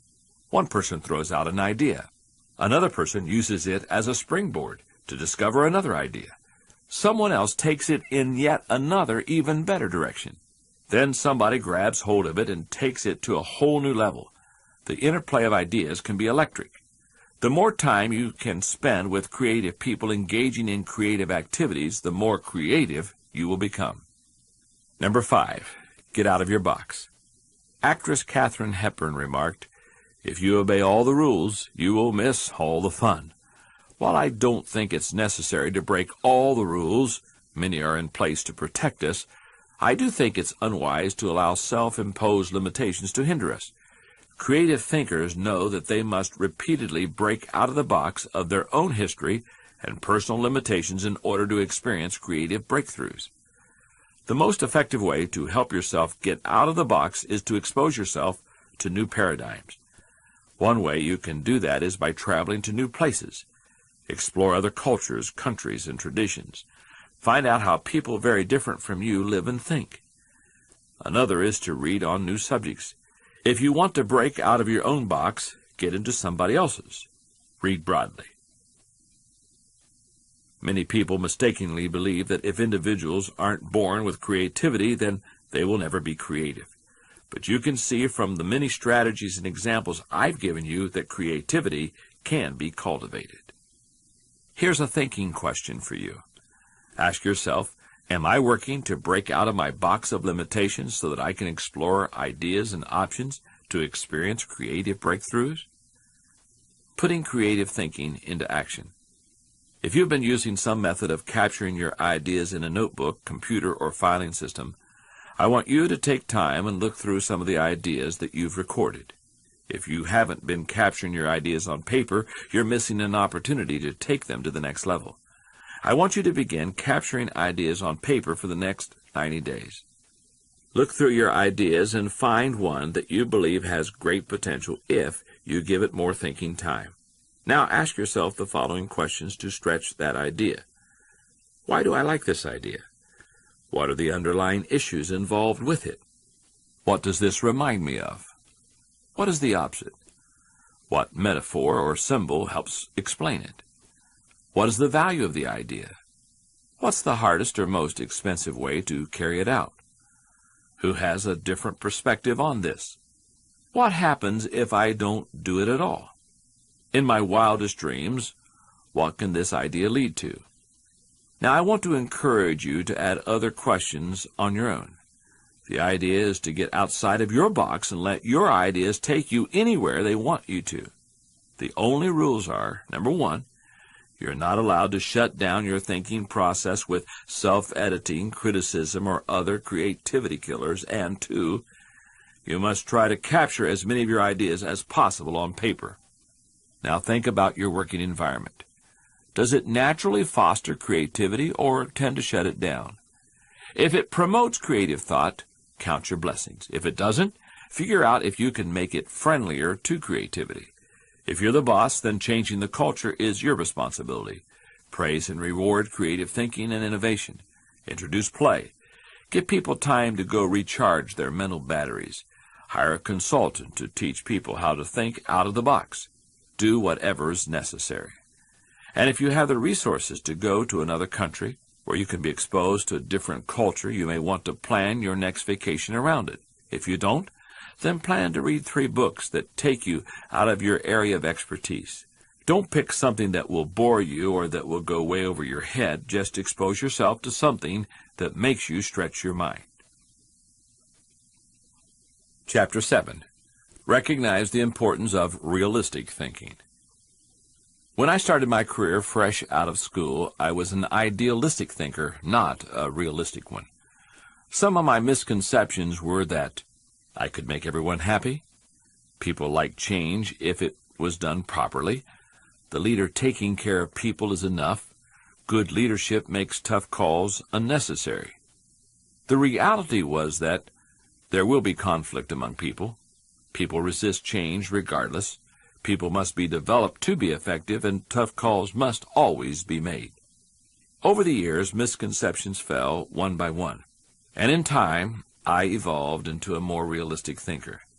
That process went in phases for me. First, I did not engage in realistic thinking at all. After a while, I realized it was necessary, so I began to engage in it occasionally, but I didn't like it because I thought it was too negative. Eventually, I found that I had to engage in realistic thinking after I got in any kind of trouble, if I was going to solve problems and learn from my mistakes. And in time, I became willing to think realistically before I got in trouble and make it a continual part of my life. Today, I encourage my key leaders to think realistically, and we make realistic thinking the foundation of our business because we derive certainty and security from it.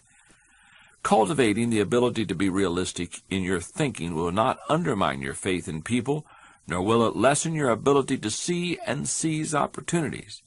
Instead, it will add value to you in the following ways. Realistic thinking minimizes downside risk.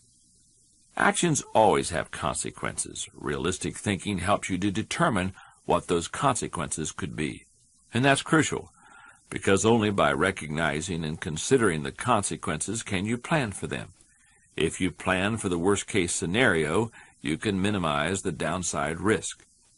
Realistic thinking gives you a target and a game plan. I've known business people who were not realistic thinkers. Here's the good news.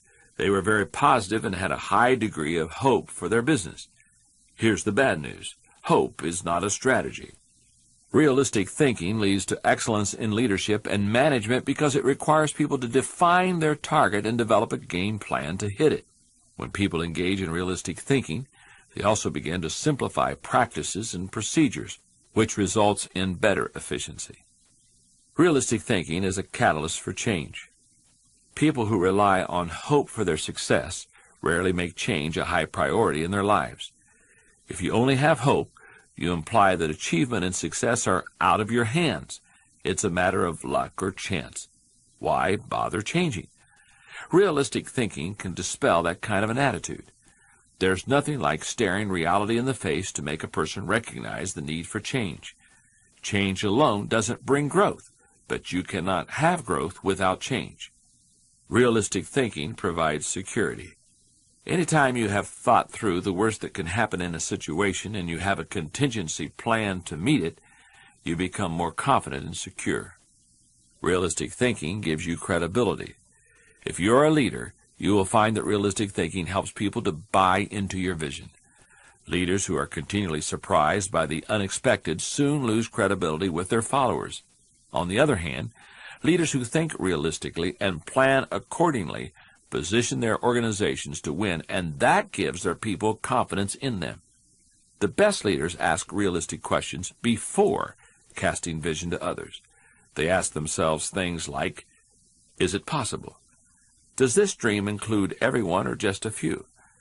Have I identified and articulated the areas that will make this dream difficult to achieve? Realistic thinking provides a foundation to build on. Thomas Edison once observed, the value of a good idea is in using it. The bottom line on realistic thinking is that it helps you to make an idea usable by taking away the wish factor. Most ideas and efforts don't accomplish their intended results because they rely too much on what we wish rather than what is. Realistic thinking is a friend to those in trouble.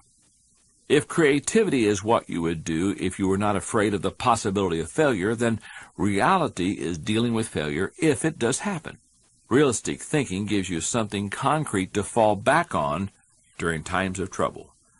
Certainty in the midst of uncertainty brings stability. Realistic thinking brings the dream to fruition. If you don't get close enough to a problem, you can't tackle it. If you don't take a realistic look at your dream and what it will take to achieve it, you will never achieve it. Realistic thinking helps to pave the way for bringing any dream to fruition. Because I'm naturally optimistic rather than realistic, I've had to take concrete steps to improve my thinking in this area. Here are 5 things I do to improve my realistic thinking. Number 1, develop an appreciation for truth. President Harry S. Truman said, I never give them hell. I just tell them the truth and they think it's hell. That's the way many people react to truth. However, if you want to become a realistic thinker, you need to get comfortable dealing with the truth. Number 2, do your homework. When dealing with an issue, you must first get the facts. It doesn't matter how sound your thinking is if you're basing it on faulty data or assumptions.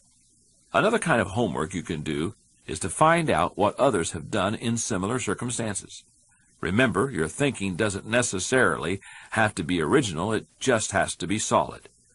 Why not learn all that you can from good thinkers who have faced similar situations in the past? Number 3, think through the pros and cons. There is nothing like taking the time to really examine the pros and cons of an issue to give you a strong dose of reality. It rarely comes down to a matter of simply choosing the course of action with the greatest number of pros, because all pros and cons do not carry equal weight. But that's not the value of the exercise anyway. The value is that it helps you dig into the facts, examine an issue from all angles, and really count the cost of a possible course of action. Number 4, picture the worst-case scenario. The essence of realistic thinking is discovering, picturing, and examining the worst-case scenario. Ask yourself questions such as, what if sales fall short of projections? What if revenue hits rock bottom? Not an optimist rock bottom, but real rock bottom. What if we don't win the account? What if the clients don't pay us? What if we have to do a job shorthanded? What if our best player gets sick? What if all the colleges reject my application? What if the market goes belly up? What if the volunteers quit? What if nobody shows up? You get the idea. The point is that you need to think about worst-case possibilities, whether you are running a business, leading a department, pastoring a church, coaching a team, or planning your personal finances. Your goal isn't to be negative or expect the worst, just to be ready for it in case it happens. And number 5, align your thinking with your resources. One of the keys to maximizing realistic thinking is aligning your resources with your objectives. Looking at pros and cons and examining worst-case scenarios will make you aware of any gaps between what you desire and what really exists. Once you know what those gaps are, you can use your resources to fill them. After all, that's what resources are for. Here's a thinking question for you. Ask yourself, am I building a solid mental foundation on facts so that I can think with certainty? Putting realistic thinking into action. Ask yourself, what is your natural bent? Is it toward optimism or realism? Listen to the following phrases describing what I went through in my evolution to a more realistic thinker, plus one more level I have not yet achieved, and see which statement best describes where you are. Number 1, I do not engage in realistic thinking. Number 2, I do not like realistic thinking. Number 3, I will let someone else do realistic thinking. Number 4, I will do realistic thinking only after I am in trouble. Number 5, I will do realistic thinking before I am in trouble. 6, I will continually make realistic thinking part of my life. Number 7, I will encourage my key leaders to do the same. Number 8, I will make realistic thinking the foundation of our business. 9, I will derive certainty and security from realistic thinking. And number 10, I rely heavily on facts and often make judgments according to the worst-case scenario. You can base your need for progress in the area of realistic thinking on your answer. The lower your number, the more you need to grow. Now, if your ability to think realistically isn't highly developed, then maybe you need a strong dose of truth. Ask 5 perceptive people, friends, co-workers, your spouse, your supervisor, etc., to talk to you about your 3 greatest strengths and your 3 greatest weaknesses. Ideally, they should write their observations and explain them to you. As they talk, you are not allowed to defend yourself. You are only allowed to ask questions that help you to understand their observations. Make notes if necessary. Take all of the comments you receive along with your notes and plan to spend a whole day examining yourself in light of what you were told. Think about how their comments can help you and how you can change to improve in your areas of weakness and capitalize on your strengths. The first step in gaining an appreciation for the truth is learning to deal with the truth about yourself. Finally, the next time you have a problem to solve or a project to complete, use the guidelines from this chapter to help you cultivate a more realistic view of the issues. Be sure to do your homework, work through the pros and cons, find the worst-case scenario, align your thinking and your resources, and go through all 4 steps before you take action.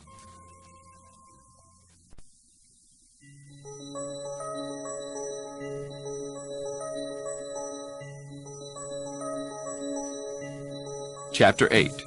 Release the power of strategic thinking. When you hear the words strategic thinking, what comes to mind? Do you conjure up marketing plans, the kind that can turn a company around?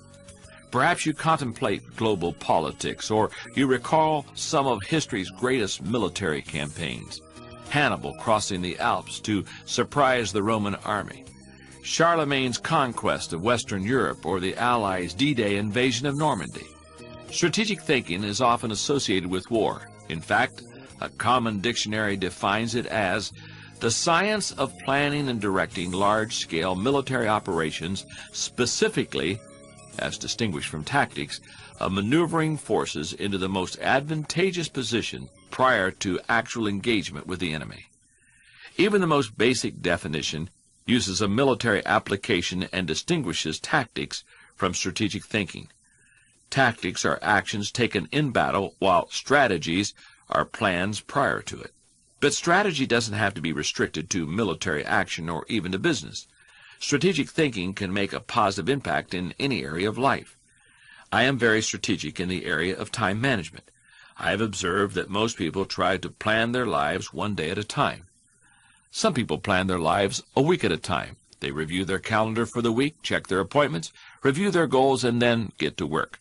They generally outachieve most of their colleagues. I try to take that one step further. At the beginning of every month, I spend half a day working on my calendar for the next 40 days. 40 days works for me rather than just 30. That way I get a jump on the next month. I begin by reviewing my travel schedule and planning my activities with my family. Then I review what projects, lessons, and other objectives I want to accomplish during those 5 to 6 weeks. Then I start blocking out days and times for thinking, writing, working, meeting with people, etc. I set times to do fun things such as seeing a show, watching a ball game, or playing golf. I also set aside small blocks of time for the unexpected.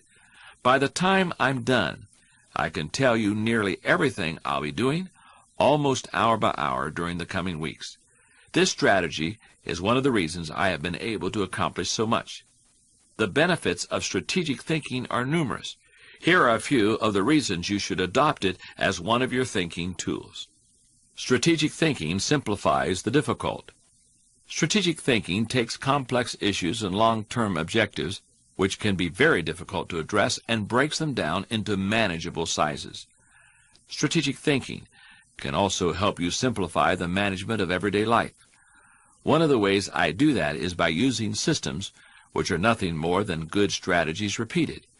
Writing a lesson or a speech can be difficult, but because I use my system to file quotes, stories, and articles when I need something to flesh out or illustrate a point, I simply go to one of my 1,200 files and find a good piece of material that works. I use systems for everything. I have a system for getting in and out of airports quickly and efficiently. When I go to meetings, I take people with me who will need to carry the ball afterwards so that I never have to repeat information or instructions to them. I take projects with me on airplanes and books into waiting rooms. My wife Margaret and I even have a system for how we shop, so that if we get separated or have to meet each other, we can find each other in 5 minutes. Just about any difficult task can be made simpler with strategic thinking. Strategic thinking prompts you to ask the right questions. One of the ways to break down complex or difficult issues is to ask questions. Strategic thinking forces you through this process.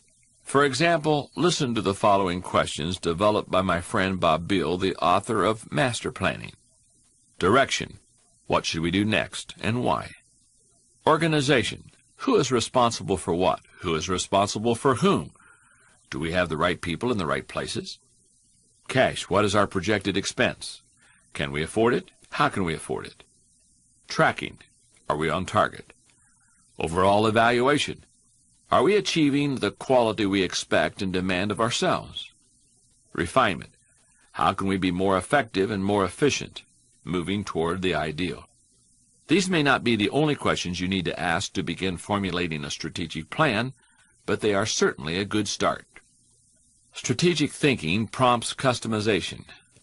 General George S. Patton once observed, "Successful generals make plans to fit circumstances, but do not try to create circumstances to fit plans." An excellent illustration of Patton's belief can be seen in the circumstances surrounding the Battle of the Bulge, the last major German offensive of World War II. On December 19, 1945, Patton, commanding General Dwight D. Eisenhower, and Generals Bradley and Devers met in Verdun to discuss how to combat the German counteroffensive. The 101st Airborne Division was trapped, and the more time that passed before an attempt was made to rescue them, the worse off they would be. It was decided that Patton should attack the southern flank of the Bulge with his Third Army. Patton had 3 divisions at his disposal and had calculated that he would be ready to stage his offensive in 4 days. Patton recalled, "General Eisenhower stated that I should wait until I got at least 6 divisions.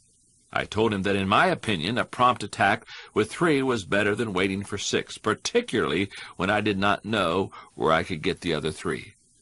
Eisenhower agreed to allow Patton to attack, which he did 1 day ahead of schedule. As a result, the German forces were contained.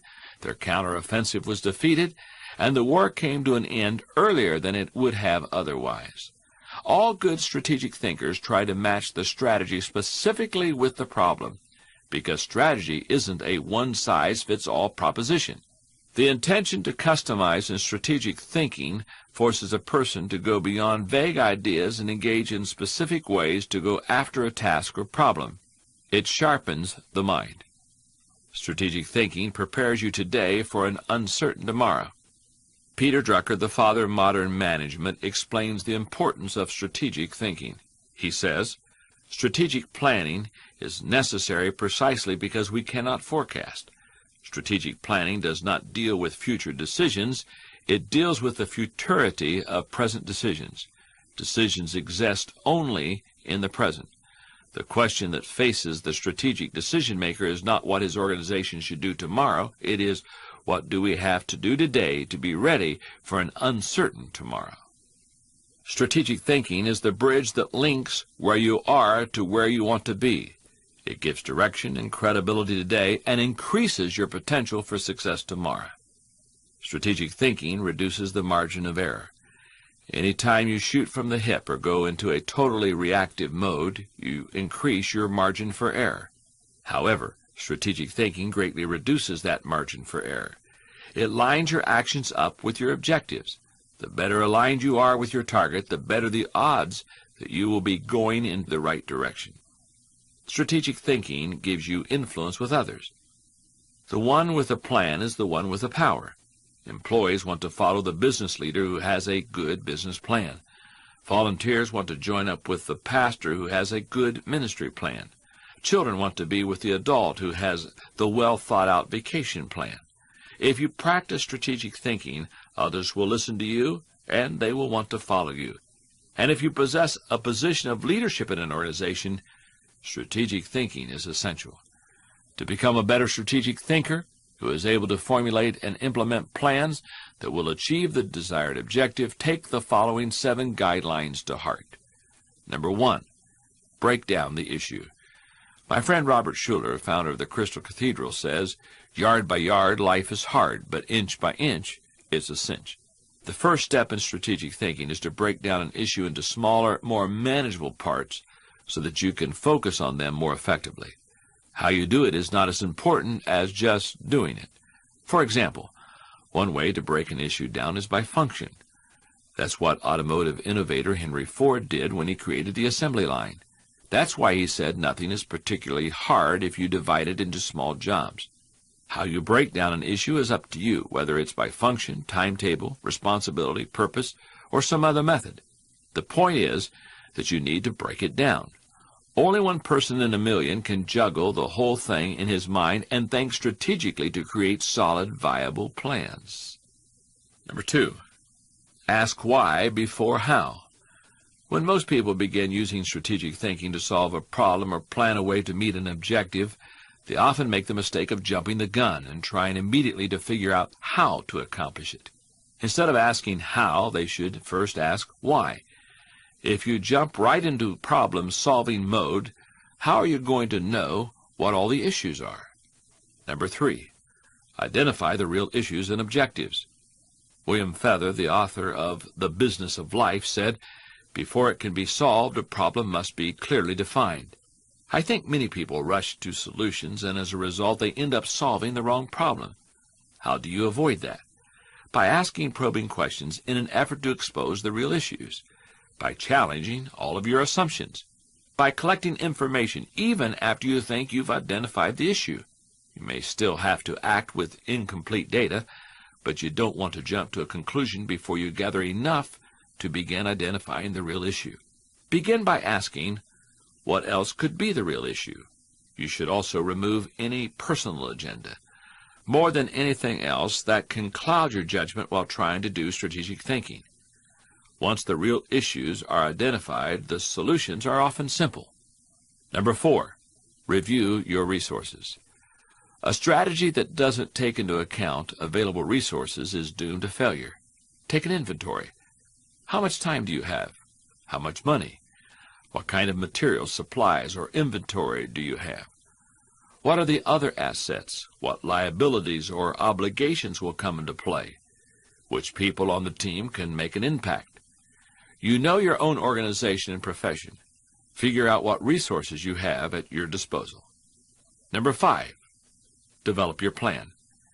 How you approach the planning process depends greatly on your profession and the size of the challenge that you're planning to tackle, so it's difficult for me to recommend many specifics. However, Rolf Smith, the author of The 7 Levels of Change, the Guide to Innovation in the World's Largest Corporations, has some good advice that I think can help you. As the title of his book suggests, he outlines 7 kinds of change, which may prompt you in your planning process. They are: Level 1, effectiveness, doing the right things. Level 2, efficiency, doing the right things right. Level 3, improving, doing things better. Level 4, cutting, doing away with things. Level 5, adapting, doing things other people are doing. Level 6, different, doing things no one else is doing. And then Level 7, impossible, doing things that can't be done. No matter how you go about planning, take this advice. Start with the obvious. When you tackle an issue or plan that way, it brings unity and consensus to the team because those things are apparent to everyone.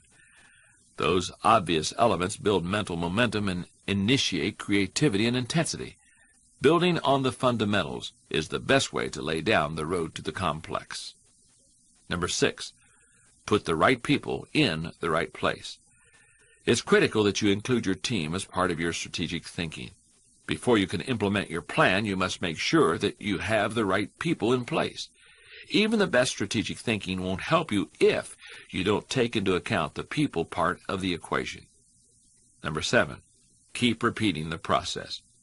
If you expect to solve any major problem once, you're in for disappointment. Major issues need major strategic thinking time. If you want to be an effective strategic thinker, then you need to be a continuous strategic thinker. Here's a thinking question that I want you to ask. Ask yourself, am I implementing strategic plans that give me direction for today and increase my potential for tomorrow? Putting strategic thinking into action. Ask yourself, might you be missing opportunities because you have been too quick to ask how instead of why? Think about a major objective that you are currently planning for.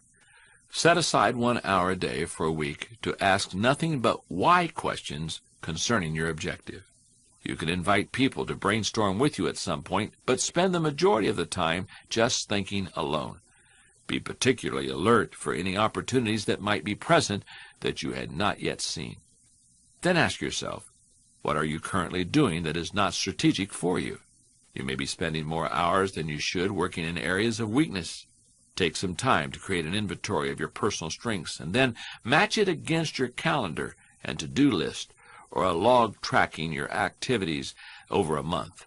If your talents and resources don't match up with your activities, then you need to dedicate some strategic thinking time to figure out how you can make a transition. Now, if you have a track record of misdiagnosing problems and applying the wrong kinds of solutions to them, then you need to spend some time with a good strategic thinker. Find people whose wisdom and discernment you admire, who have a history of successful problem solving, and spend some time with them.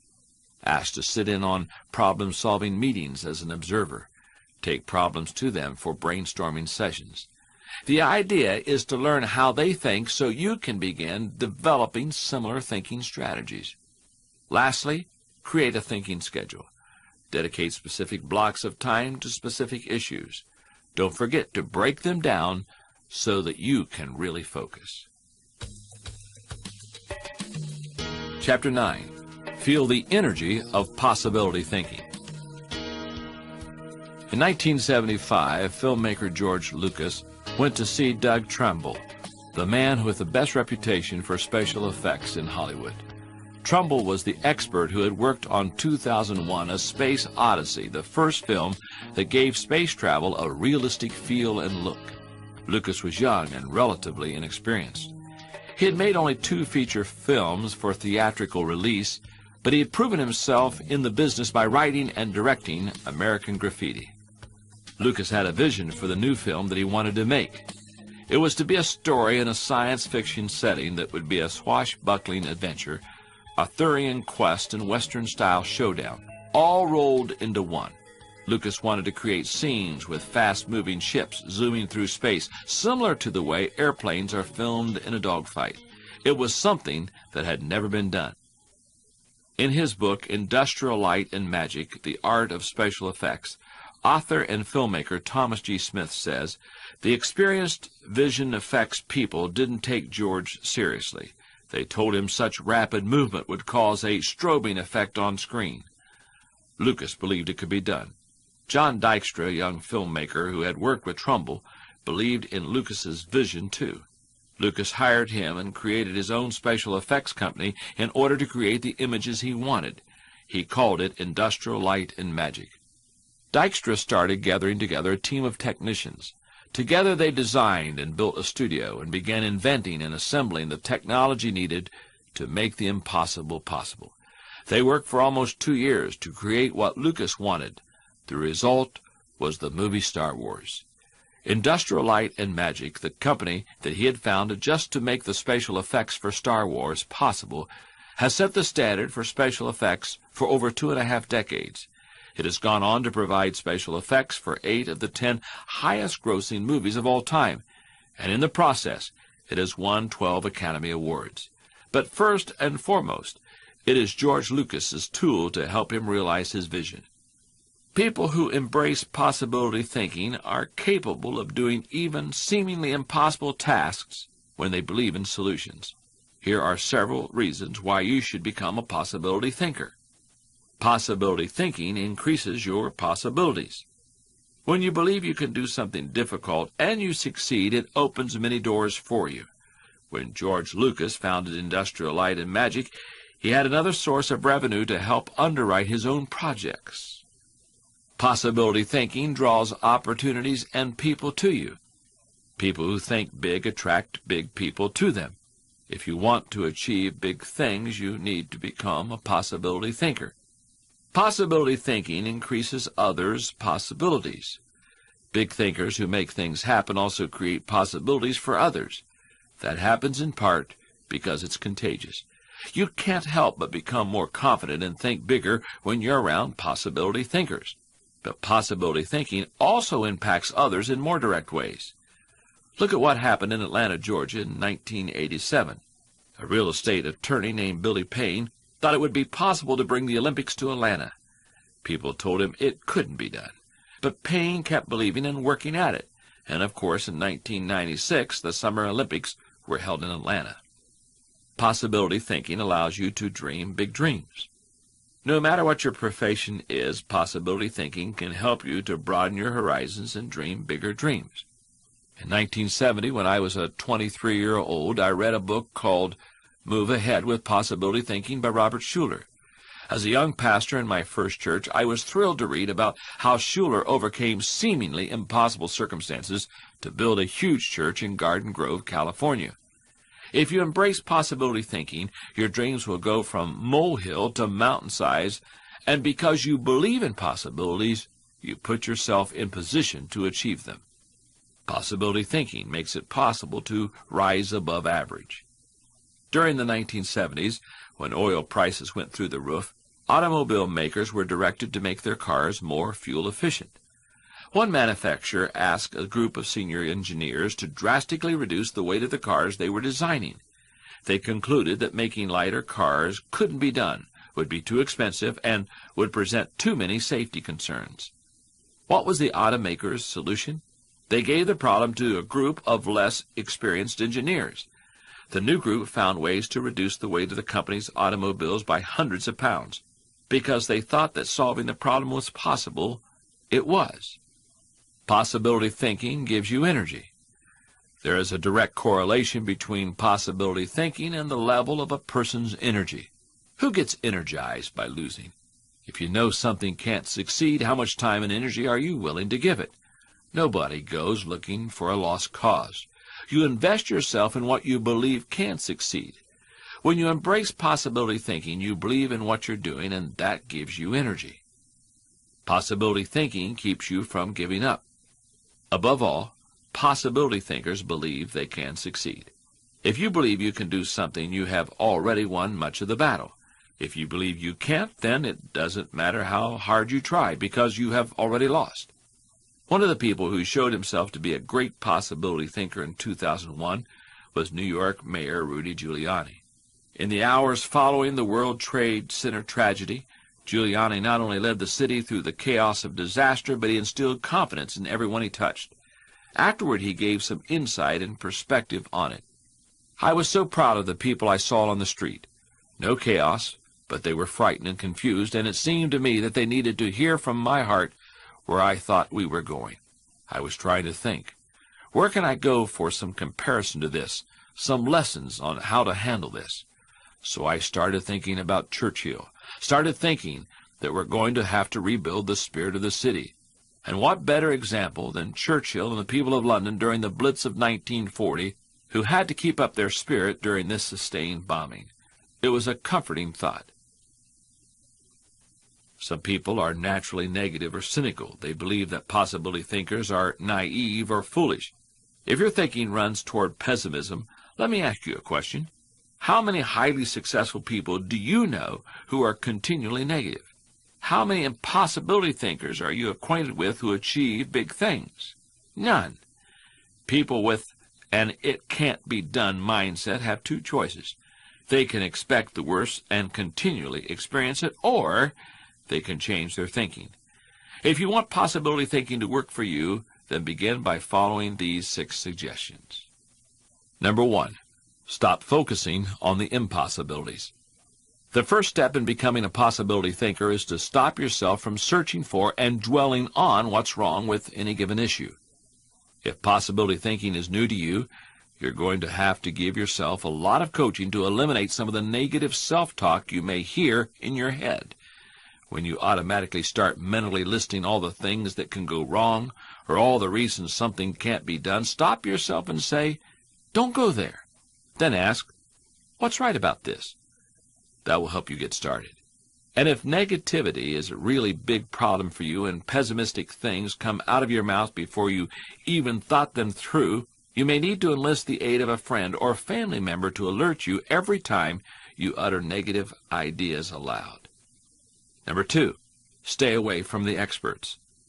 So-called experts do more to shoot down people's dreams than just about anybody else. In the book Future Edge, Joel Barker recounts a few statements made by experts that seem comical now. Those remarks highlight that expertise in an area doesn't prevent someone from selling a dream short. Here are the comments along with when they were said. The phonograph is of no commercial value. Thomas Edison said that concerning his own invention in 1880. There is no likelihood man can ever tap the power of the atom. Robert Millikan, Nobel Prize winner in physics in 1920. It is an idle dream to imagine that automobiles will take the place of railways in the long-distance movement of passengers. The American Road Congress said that in 1913. I think there is a world market for about 5 computers. Thomas Watson, the chairman of IBM, said that in 1943. Possibility thinkers are very reluctant to dismiss anything as impossible. If you want to achieve something, give yourself permission to believe it is possible, no matter what experts might say. Number 3, look for possibilities in every situation. Becoming a possibility thinker is more than just refusing to let yourself be negative. It's looking for positive possibilities despite the circumstances. Every situation can be seen as potentially better than it is in the present moment.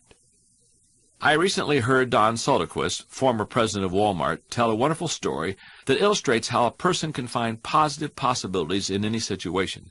Soderquist had gone with Sam Walton to Huntsville, Alabama to open several new stores. While they were there, Walton suggested they go and visit the competition. Here's what Soderquist said happened. We went into one, and I have to tell you that it was the worst store I've ever seen in my life. There were no customers.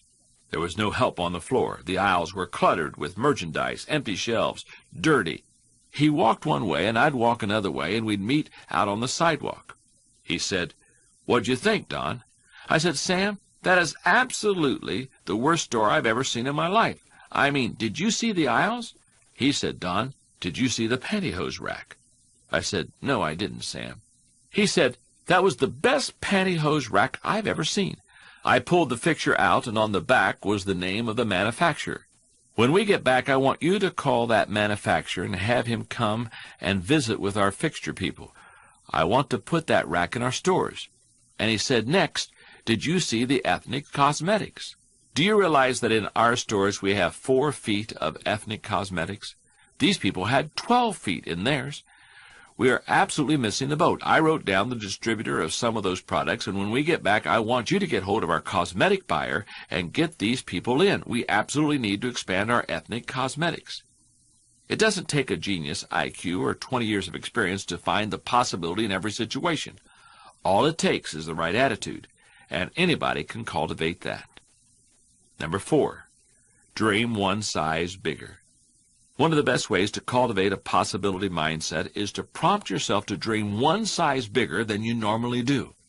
If you push yourself to dream more expansively, to imagine your organization one size bigger, to make your goals at least a step beyond what makes you comfortable, you will be forced to grow.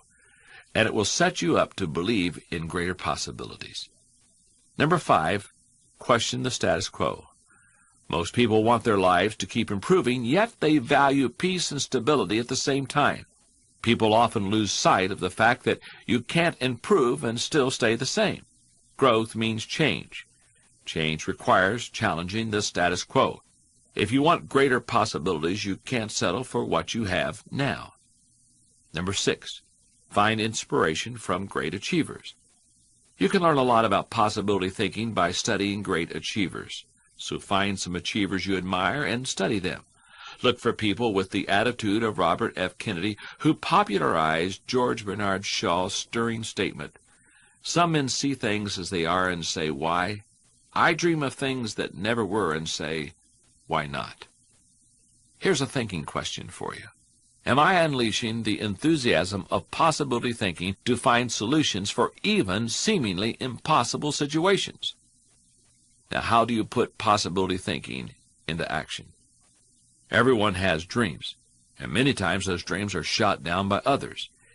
If you've had your possibility thinking put down in the past, then you need to try to recapture those dreams. Think back to a time when you were more likely to imagine yourself doing great things. What did you dream about? What was the thing in your heart that you really wanted to do? Recapture that thought, explore it, and do some dreaming with it. Now, the dream you had earlier in life may not be possible for you now, although many are if you're willing and able to pay the price. So what do you really want to do now? What is your dream? If you didn't fear failure or being laughed at, what would you do today? Take time to write that down. Then think about what would be necessary to accomplish it. The best way to do that is to look down the road 10 years and 90 days. Looking ahead 10 years will help you to set the direction in terms of the big picture. Looking ahead 90 days will help you identify specific steps to get the process started now. This week, read a biography of someone you admire. If you have the time and energy, read 2 or 3 about the same person. Make notes concerning how that person harnessed the energy of possibility thinking in his or her life. Then find 3 to 5 principles or practices from that person's life that you can apply to your own. Chapter 10, Embrace the Lessons of Reflective Thinking. I like to think of my desk as being like a stove.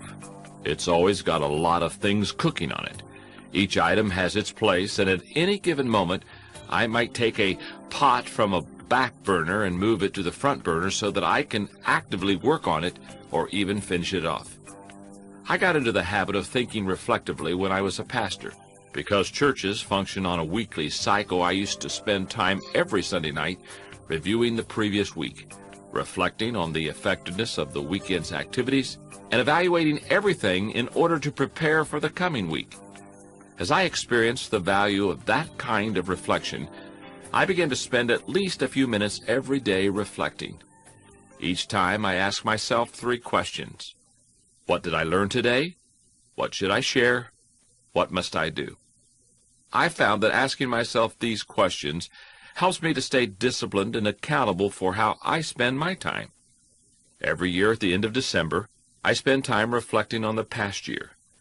First, I gather together my calendar for the year and review how I spent my time. Then I capture some thoughts on paper. Here are the kinds of things I thought about concerning the year 2001. Highlights with Margaret. My personal highlights. The low points of my year. The major events of the year. The number one personal highlight in the last 12 months. The number one business highlight. What I did as far as speaking internationally in conferences and personal reflections of significance. My goal is to reflect on how I spent a year of my life, learn from my successes and mistakes, discover what I should try to repeat, and determine what I should change in the coming year. It is always a valuable process.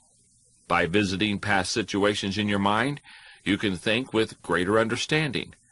Reflective thinking is like the crock pot of the mind. It encourages your thoughts to simmer until they're done. The pace of our society does not encourage reflective thinking. For most people, if they're going to do something, they would rather act than think. Now, don't get me wrong, I'm a person of action, but I'm also a reflective thinker. I know how valuable it is. Reflective thinking gives you true perspective. When our children were young and still lived at home, we used to take them on wonderful vacations each year. When we got home, they always knew that I was going to ask them two questions. What did you like best? And what did you learn? Children don't naturally grasp the value or the cost of an experience unless they are prompted. They take things for granted. I wanted my children to appreciate our trips and to learn from them. When you reflect, you're able to put an experience into perspective, and you are able to gain a new appreciation for things that went unnoticed by you before. For example, for most people, only when they become parents are they able to recognize the sacrifices their parents or other people made for them. That's the kind of perspective that comes from reflection. Reflective thinking gives emotional integrity to your thought life. In the heat of an emotional moment, few people have good perspective. Most people who enjoy the thrill of an experience try to go back and recapture it again without trying to evaluate it first. It's one of the reasons there are so many thrill seekers in our culture. Likewise, people who survive a traumatic experience avoid similar situations at all costs, which sometimes causes them to be tied into emotional knots. Reflective thinking enables you to distance yourself from the intense emotions of particularly good or bad experiences and see them with fresh eyes. Thrills of the past can be seen in the light of emotional maturity. Tragedies can also be examined in the light of truth and logic. That process can help a person stop carrying around a bunch of negative emotional baggage. Reflective thinking increases your confidence in decision-making. Have there been times when you made a snap judgment and later wondered if you did the right thing? Everybody has experienced that. Reflective thinking can help to diffuse that doubt. It also gives you confidence for the next decision. Any time you've reflected on an issue, when you're faced with it again, you don't have to repeat every step of the thinking process. You've got road markers from having been there before mentally. That compresses and speeds up thinking time and gives you confidence. And over time, it can also strengthen your intuition. Reflective thinking clarifies the big picture. When you engage in reflective thinking, one of the things you're able to do is put ideas and experiences into a more accurate context. For example, when a person loses his job, if he reflects on it, he may see a pattern of events that led to that occurrence. He will better understand what happened, why it happened, and which things were his responsibility. If he also looks at the incidents that occurred afterward, he may realize that in the larger scheme of things, he's better off in his new position because it's a better fit for his skills and desires. Without reflection, it can be very difficult to see the big picture. Reflective thinking takes a good experience and makes it a valuable experience. When you were just starting out in your career, did it seem that few people were willing to give someone without experience an opportunity? However, at the same time, you could see people who had been on their job 20 years who did their work poorly. If so, that probably frustrated you. It's not necessarily experience that is valuable. It's the insight people gain because of their experience. Reflective thinking is what turns experience into insight. An experience becomes valuable when it informs or equips us to meet new experiences. Reflective thinking helps to do that. If you're like most people in our culture today, you probably do very little reflective thinking. Take the following 5 suggestions to heart to increase your ability to think reflectively. Number 1, set aside time for reflection. For most people, reflection and self-examination doesn't come naturally. It can be a fairly uncomfortable activity for a variety of reasons. They have a hard time staying focused, they find the process dull, or they don't like spending a lot of time thinking about emotionally difficult issues. But if you don't carve out the time for it, you are unlikely to do any reflective thinking. Number 2, remove yourself from distractions. As much as any other kind of thinking, reflection requires solitude. Distraction and reflection simply don't mix. It's not the kind of thing you can do well near a television in a cubicle while the phone is ringing or with children in the same room. Number 3, regularly review your calendar or journal. Most people use their calendar as a planning tool, which of course it is, but few people use it as a reflective thinking tool. But what could be better for helping you to review where you have been and what you have done except maybe a journal? Calendars and journals remind you of how you spent your time, show you whether your activities match your priorities, and help you to see whether you are making progress. They also offer you an opportunity to recall activities that you might not have had the time to reflect on previously. Some of the most valuable thoughts you've ever had may have been lost because you didn't give yourself the reflection time that you needed. Number 4, ask the right questions. As you spend time reflecting, the value you receive from it will depend on the kind of questions you ask yourself. The better the questions, the more gold you will mine from your thinking. When I reflect, I think in terms of my values, relationships, and experiences. Here are some sample questions from each area.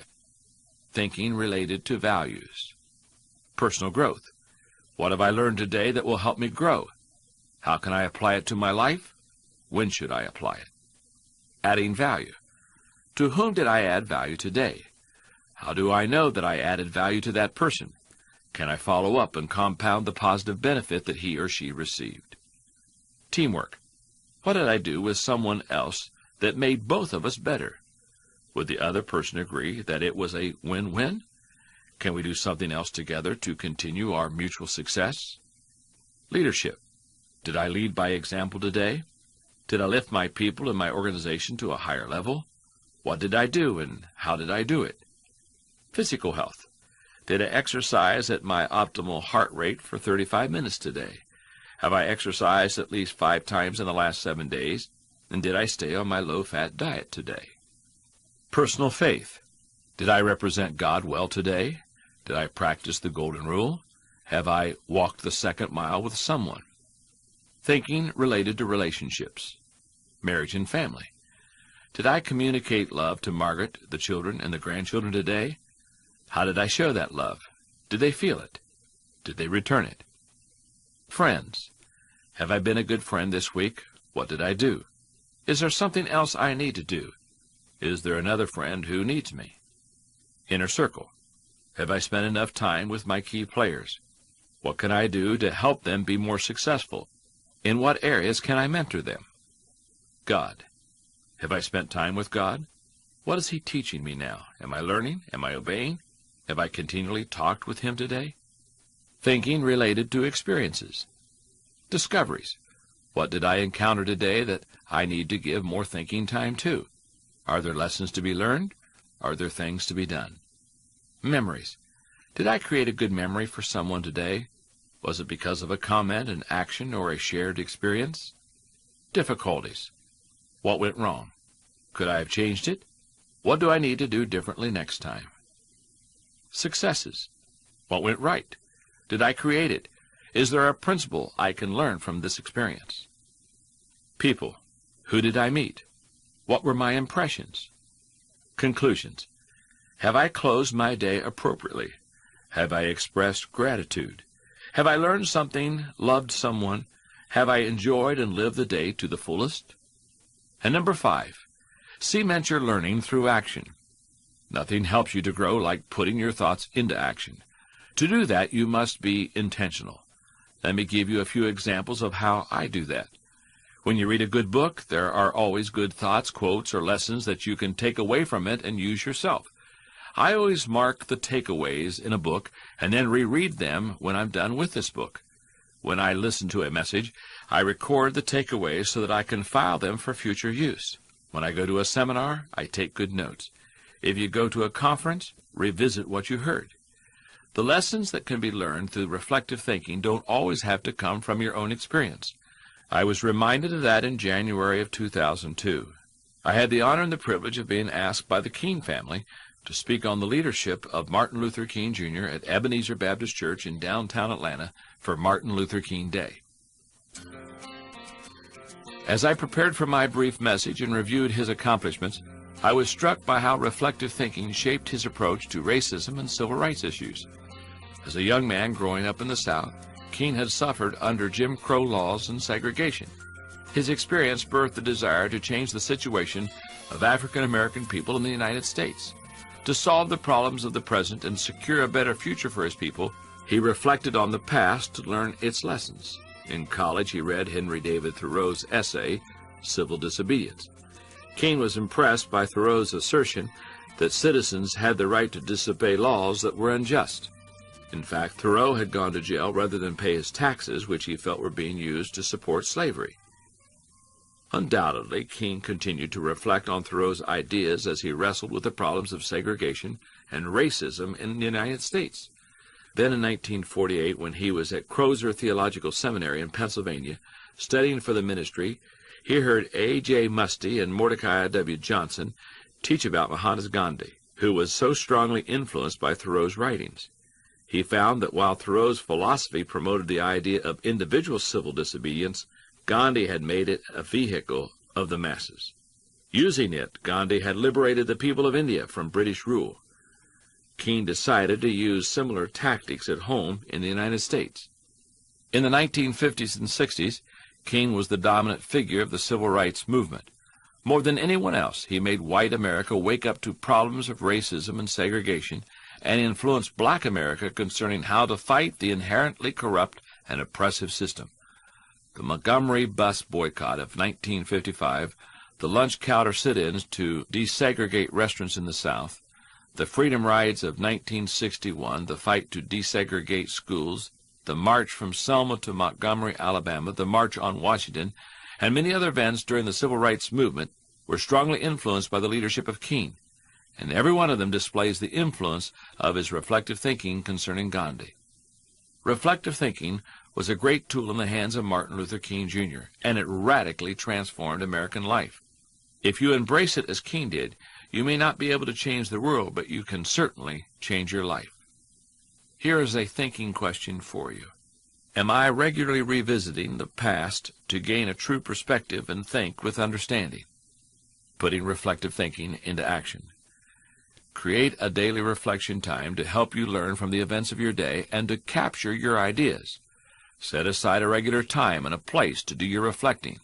Practice the discipline of reflective thinking daily for 21 days. One of the most important things you can do is figure out what questions to ask yourself during your reflective thinking times. Begin by creating general questions to be used after any event or meeting. Then create more specific questions related to your values and relationships. At the end of this month, set aside a block of 2 to 4 hours to do a review of your calendar from the past month. Review your appointments. Check your to-do list. Figure out where you spent your time and whether you did it wisely. As you look at individual entries, ask yourself, what went right? What went wrong? What did I learn? What can I do differently next time? Don't forget to write down insights to be filed and action points to be completed. The next time you go to a conference, schedule an hour-long reflection time for a few days after the conference. When you attend the event, take good notes. Then when your scheduled reflection time rolls around, review your notes. For each good idea, either file it, share it with someone, or create an action point from it.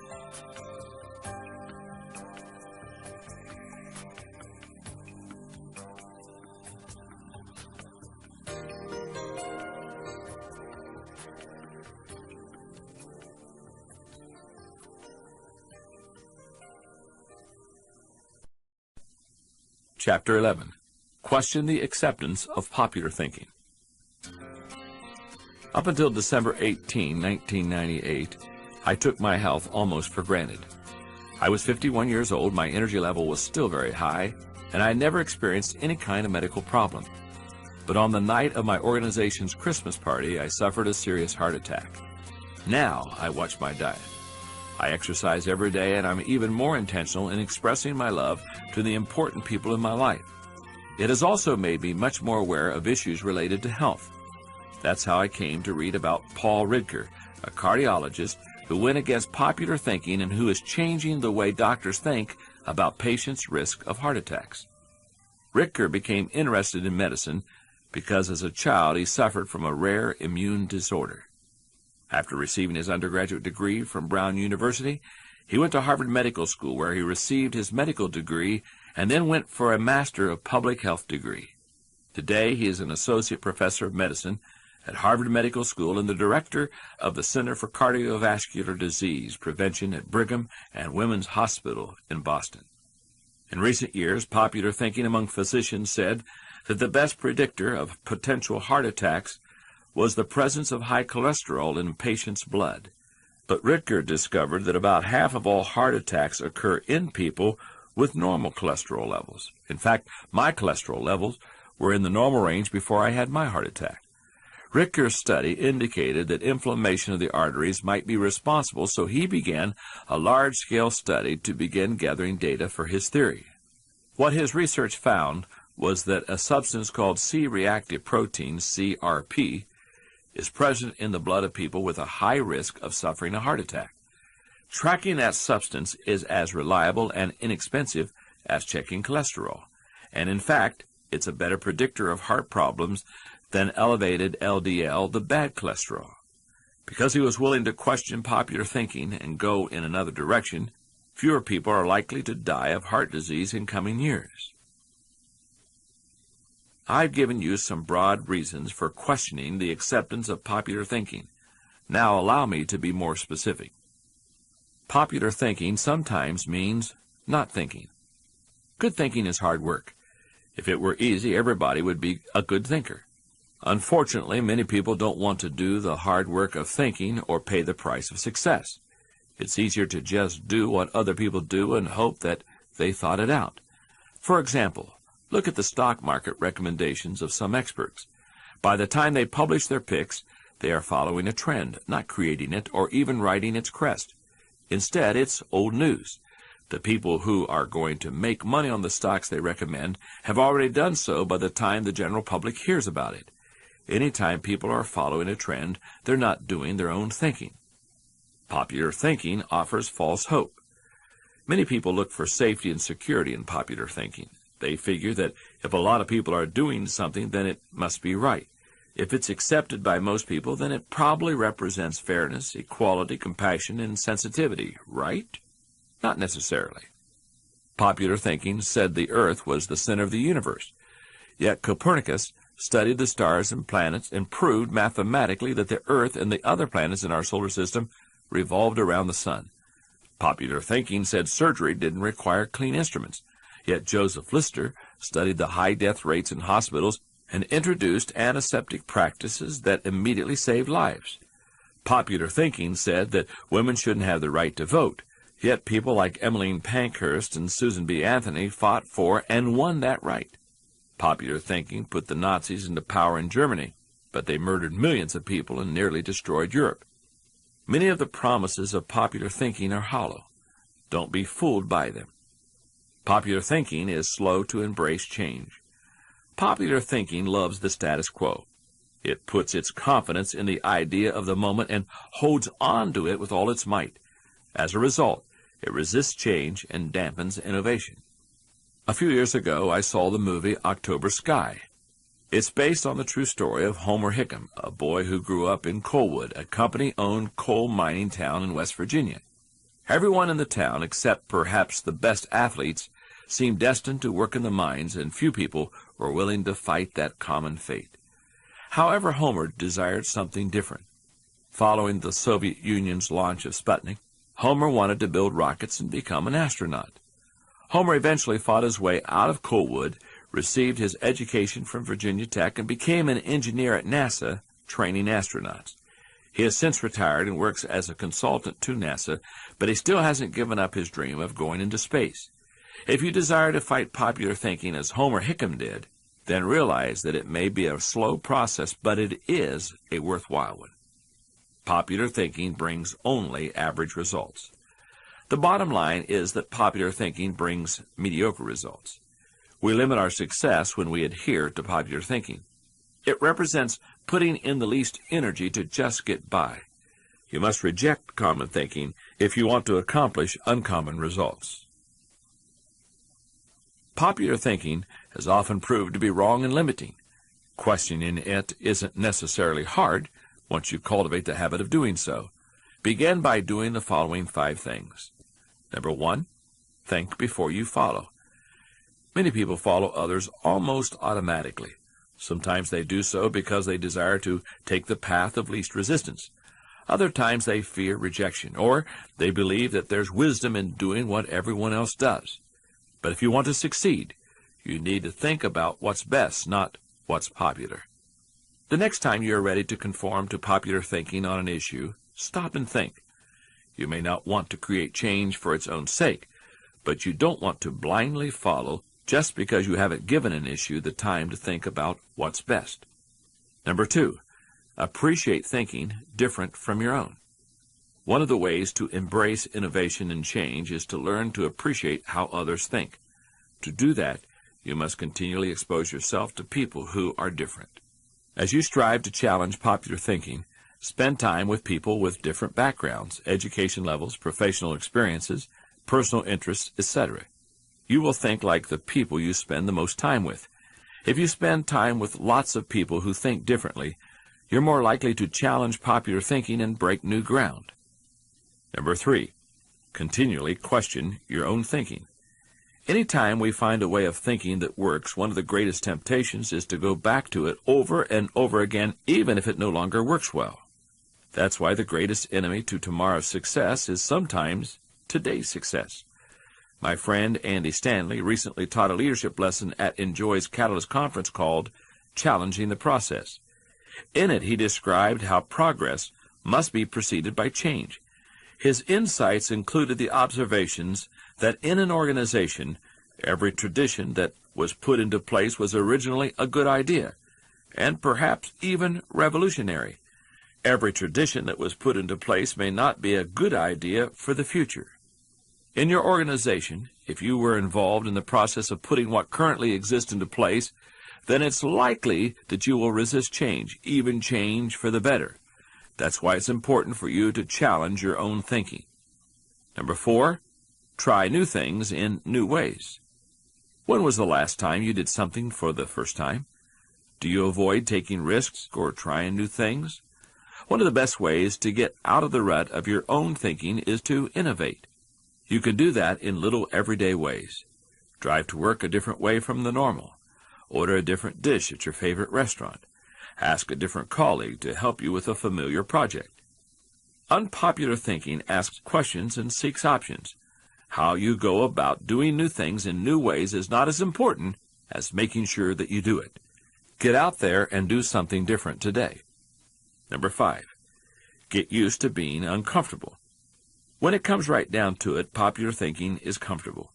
It's like the old recliner in many people's homes that is adjusted to all of their idiosyncrasies. They've gotten used to it. But have you looked at that chair lately? For most people, it's time to get a new one. If you want to reject popular thinking in order to embrace achievement, you're going to need to get used to being uncomfortable.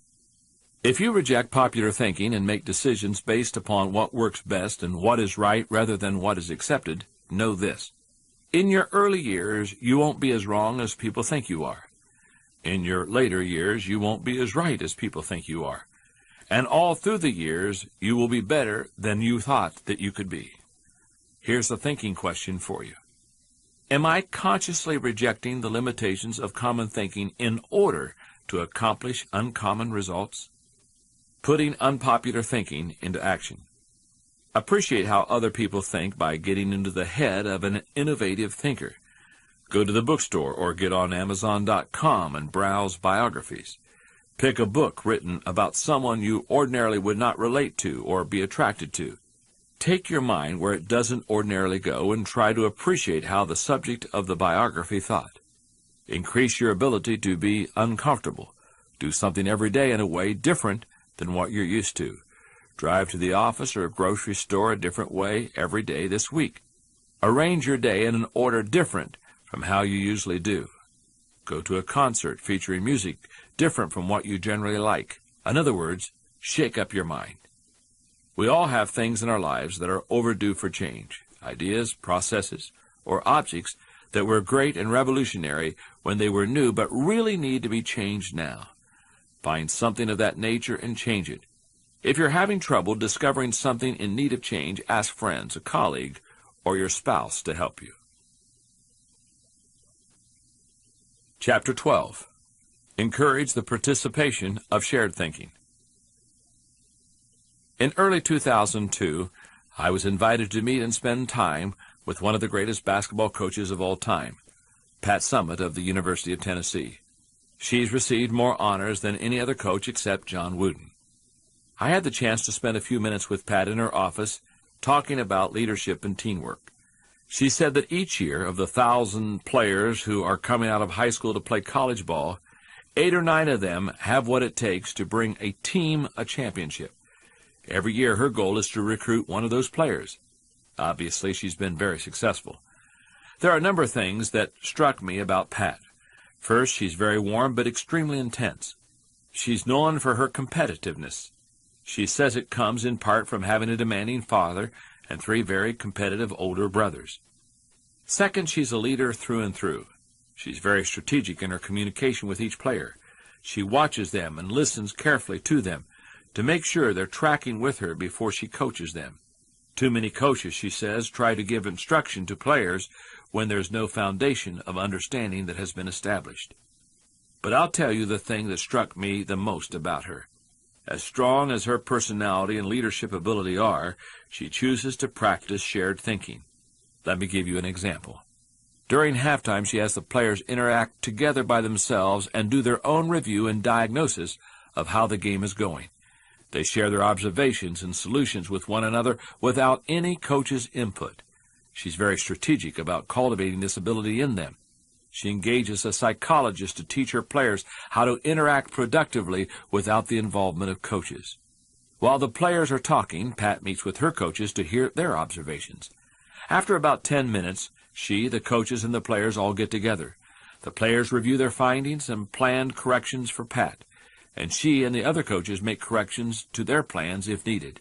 It's a model of shared thinking. Good thinkers, especially those who are also good leaders like Pat Summitt, understand the power of shared thinking. They know that when they value the thoughts and ideas of others, they receive the compounding results of shared thinking and accomplish more than they ever could on their own. People who participate in shared thinking understand the following. Shared thinking is faster than solo thinking. Working with others is like giving yourself a shortcut. You can always learn more quickly when you have the help of someone with experience. Whether you are trying to learn how to use a new software package, develop your golf swing, or cook a new dish in the kitchen. Shared thinking is more innovative than solo thinking. Shared thinking leads to greater innovation whether you are looking at the work of researchers Marie and Pierre Curie or songwriters such as John Lennon and Paul McCartney. If you combine the thoughts you have and the thoughts that others have, you will come up with thoughts that you never had. Shared thinking brings more maturity than solo thinking. As much as we would like to think that we know it all, each of us is probably painfully aware of our blind spots and areas of inexperience. When I first started out as a pastor, I had little experience. To try to overcome that, I attempted to get several high-profile pastors of growing churches to share their thinking with me. When one said yes, I'd go to visit him. I didn't talk much except to ask a few questions. I was there to learn. I listened to everything he said, took careful notes, and absorbed everything I could. The bottom line is that you've had experiences I haven't, and I've had experiences that you haven't. Put us together, and we bring a broader range of personal history, and therefore maturity, to the table. Shared thinking is stronger than solo thinking. Two heads are better than one when they are thinking in the same direction. It's like harnessing two horses together to pull a wagon. As you might guess, pulling together they are stronger than each is individually. But did you know that when they pull together, the weight they can move is more than the sum of what they can do individually? There's a synergy that comes from working together. That same kind of energy comes into play when people are thinking together. Shared thinking returns greater value than solo thinking. Because shared thinking is stronger, it's obvious that it yields a higher return. That happens because of the compounding action of shared thinking. But it also offers other benefits. The personal return you receive from shared thinking and experiences can be great. Shared thinking is the only way to have great thinking. I believe that every great idea begins with 3 or 4 good ideas, and most good ideas come from shared thinking. A great thought is seldom birthed from a good thought. Usually great thoughts are the result of several good thoughts. If we each have one thought and together we have 2 thoughts, then we always have the potential for a great thought. Some people are naturally good at participating in shared thinking. Anytime they see a problem, their first thought is, who are the people I know who can help with this? Use the following 5 steps to help you improve your ability to harness shared thinking in your life. Number 1, value the ideas of others. The first key to shared thinking is believing that the ideas of other people have value. How do you know if you truly want input from others? Ask yourself these questions. Am I emotionally secure? People who lack confidence and are worried about their status, position, or power tend to reject the ideas of others, protect their turf, and keep people at bay. It takes a secure person to be open to others' ideas. Do I place value on people? You won't value the ideas of a person if you don't value and respect the person himself. Have you ever considered your conduct around people you value versus those you don't? Look at the differences. If I value people, I want to spend time with them, I listen to them, I want to help them, I am influenced by them, I respect them. If I don't value people, I don't want to be around them, I neglect to listen, I don't offer them help, I ignore them, I am indifferent. Do I value the interactive process? For many years, my tendency was to withdraw when I wanted to develop ideas. I was reluctant to work on ideas with others. When a colleague challenged me on this, I started to analyze why I was so hesitant. I realized that it went back to my college experience.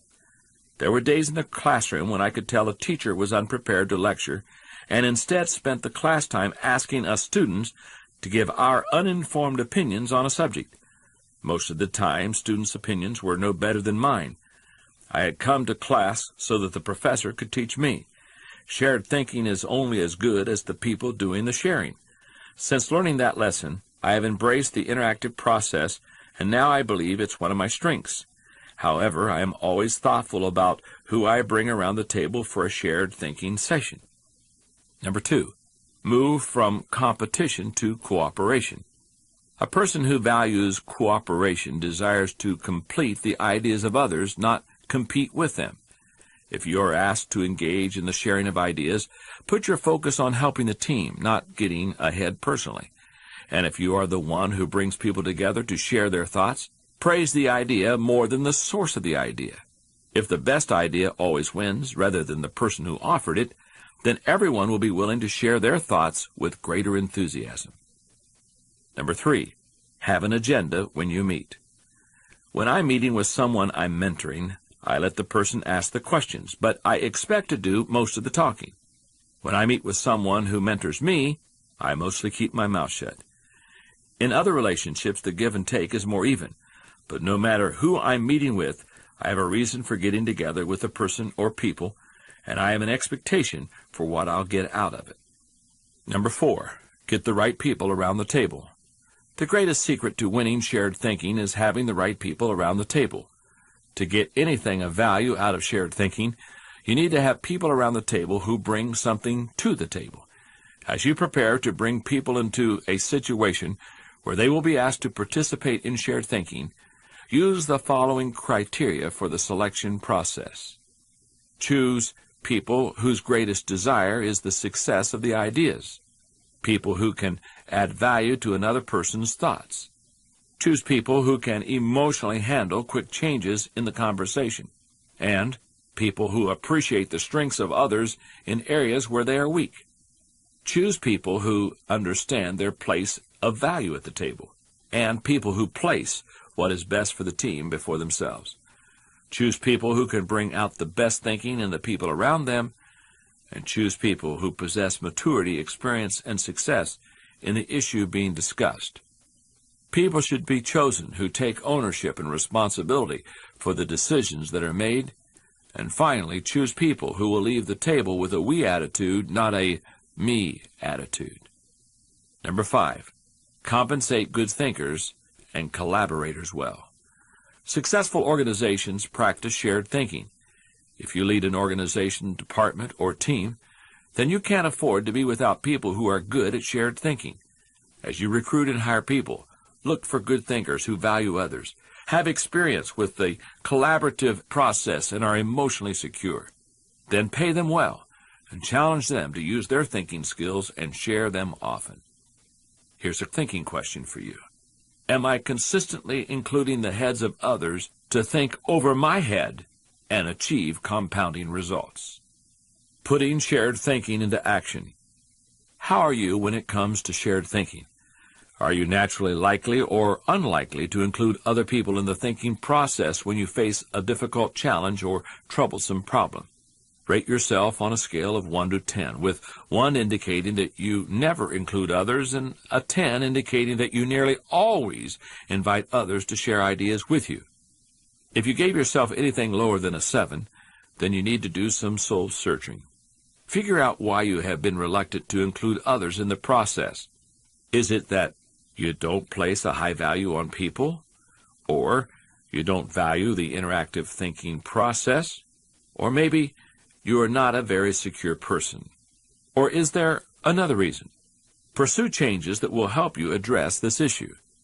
If you don't already have one, create a list of good thinkers and their areas of expertise. Then the next time you have a worthwhile problem to solve or task to tackle, look over your list and bring together people who can add value according to the criteria given in the chapter on who should be brought to the table. Finally, review your calendar for the coming week. Examine every appointment or activity you have listed, and think about the agenda for each. Take some time to clarify what you want to get out of an interaction with each person, or what you expect to give to him or her. Write down questions or ideas in your planner or on an index card if necessary. Then, when you meet, make sure to touch on your agenda items during your time. Afterward, jot down any ideas that may come as a result. You may be surprised by how much more productive your time will become. Chapter 13. Experience the satisfaction of unselfish thinking. In 1885, a young man named George used every penny he had to travel to Highland, Kansas. He was excited because he had been granted admission to Highland College. As a youngster, he and his brother had walked 9 miles each way to school in order to start their education. At age 12, he had left home for good to attend high school, having supported himself doing chores and housework. At age 20, he was ready to start college. However, when he got to Highland College, when school officials discovered that he was black, they turned him away. In 1890, he once again attempted to enroll in school. This time he was accepted by Simpson College. He opened a laundry to support himself, and he studied painting and piano. George excelled in the arts. One of his works was awarded a first prize at the 1893 World's Fair in Chicago. He wrote poetry and saw it published in newspapers. He was musically talented. In 1891, when he transferred to Iowa State College, he continued working in the arts, but he also pursued other interests. He became a trainer for the athletic teams. He joined the campus's military regiment, where he rose to the group's highest rank of captain. And he led the YMCA and the debate club. But George changed his major from art to agriculture. Why would he do such a thing, especially when he loved art so much? George summed up the change in his studies simply by saying, "Art would not do my people as much good." George Washington Carver went on to receive his degree in agriculture from Iowa State. His excellence in the fields of botany and horticulture prompted two professors to encourage him to stay on as a graduate student and earn his master's degree. He did, and in the process, he worked as the assistant botanist for the college experiment station, developed expertise in plant pathology and mycology, and became the first African-American faculty member at Iowa State College. In April of 1896, Carver received an unusual offer from Dr. Booker T. Washington of the Tuskegee Institute. It was to take a teaching position there and become the school's director of agriculture. Carver could have lived a comfortable life in Iowa. He was respected professionally, he was an accepted member of the community, and he had built relationships there. Yet all of these things he now gave up to move to Alabama in the heart of the Deep South, where he would be regarded as a second-class citizen. And he did it because he was a practitioner of unselfish thinking, who wanted to help people who were in more difficult circumstances than himself. The irony of unselfish thinking is that, in the end, its return can often be greater than that of any other kind of thinking. Listen to some of its benefits. Unselfish thinking brings personal fulfillment. Few things in life are as personally rewarding as helping other people. When you spend your day unselfishly serving others, at night you can lay your head down with no regrets and sleep soundly. Even if you have spent much of your life in pursuit of selfish gain, it's never too late to have a change of heart and finish differently. That's what Alfred Nobel did. When he saw his own obituary in the newspaper, his brother had died and the editor had mistakenly published a retrospective of the wrong Nobel, saying that the explosives his company produced had killed many people. Nobel vowed to promote peace and acknowledge contributions to humanity. That is how the Nobel Prizes came into being. Unselfish thinking adds value to others. In 1904, Bessie Anderson Stanley wrote the following definition of success in Brown Book magazine. "He has achieved success who has lived well, laughed often, and loved much, who has enjoyed the trust of pure women, the respect of intelligent men, and the love of little children, who has filled his niche and accomplished his task, who has left the world better than he found it, whether by an improved copy, a perfect poem, or a rescued soul, who has never lacked appreciation of earth's beauties or failed to express it, who has always looked for the best in others and given them the best he had, whose life was an inspiration, whose memory a benediction." When you get outside of yourself and make a contribution to others, you really begin to live. Unselfish thinking encourages other virtues. Of all the qualities a person can pursue, unselfish thinking seems to make the biggest difference toward cultivating other virtues. I think that's because the ability to give unselfishly is so difficult. It goes against the grain of human nature. But if you can learn to think unselfishly and become a giver, then it becomes easier to develop many other virtues: gratitude, love, respect, patience, discipline, etc. Unselfish thinking increases quality of life.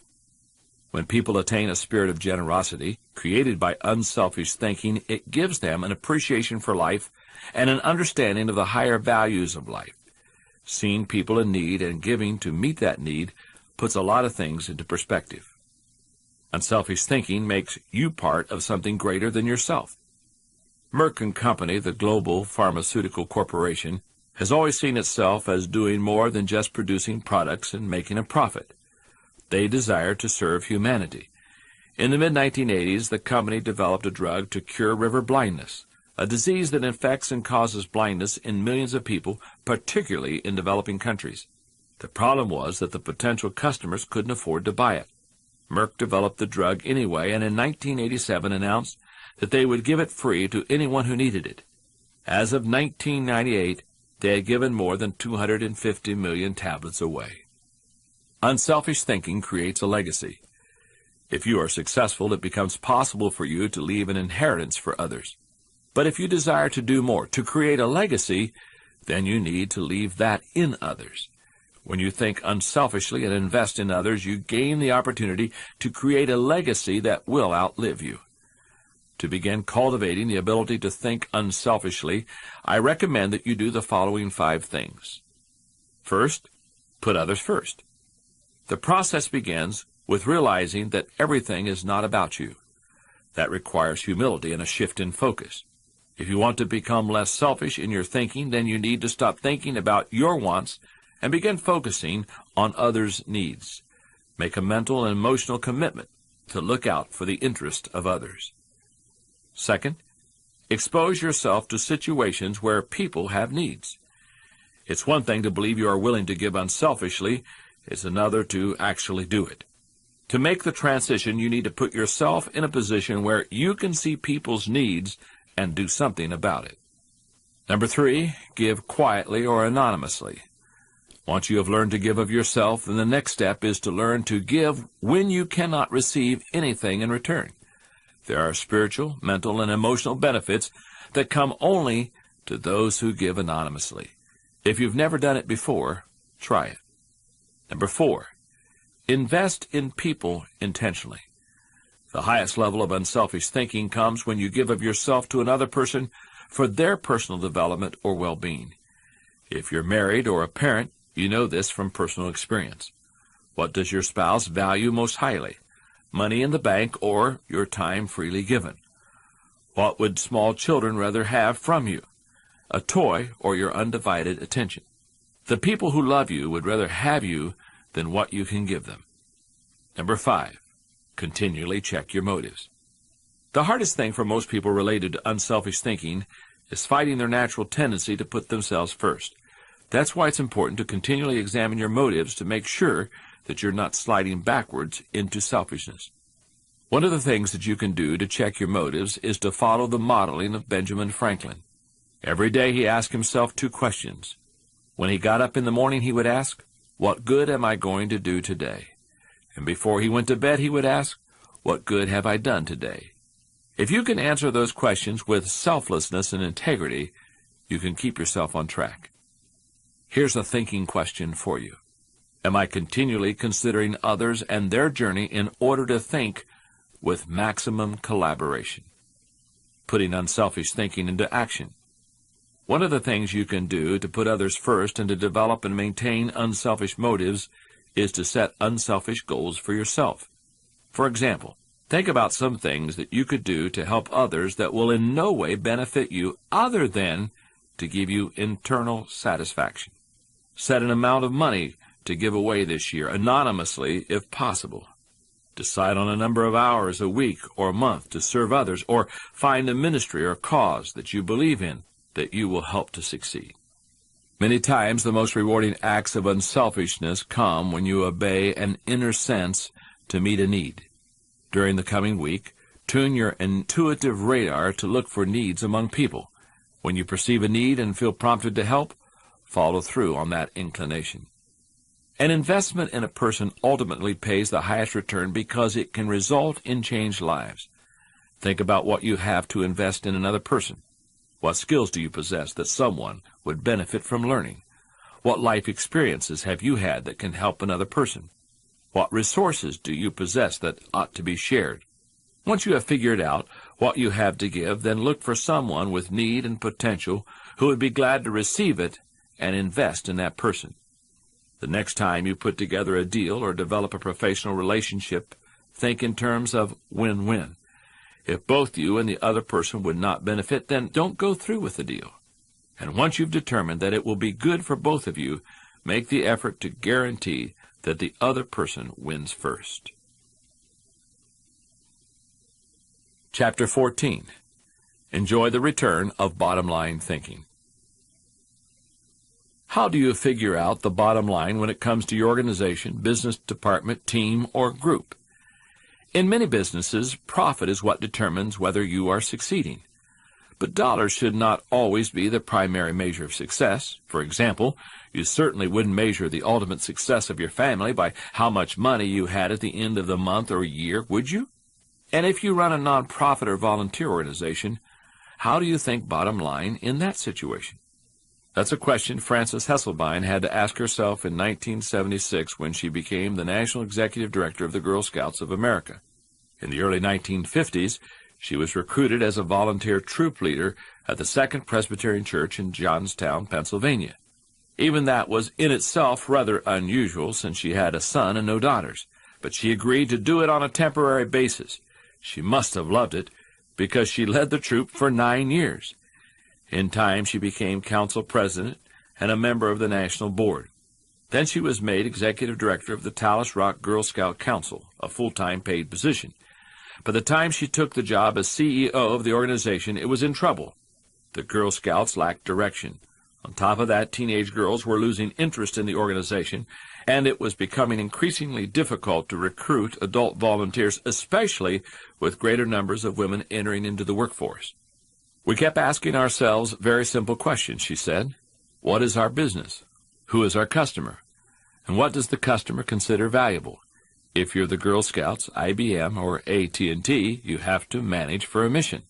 Frances's focus on mission enabled her to figure out what the Girl Scouts' bottom line truly was. We really are here for one reason, to help a girl reach her highest potential. More than any one thing, that made the difference. Because when you are clear about your mission, corporate goals and operating objectives flow from it. Once she figured out what her bottom line was, she was able to create a strategy to try to achieve it. She started by reorganizing the national staff. Then she created a planning system that would be used by each of the 350 regional councils, and she introduced management training to the organization.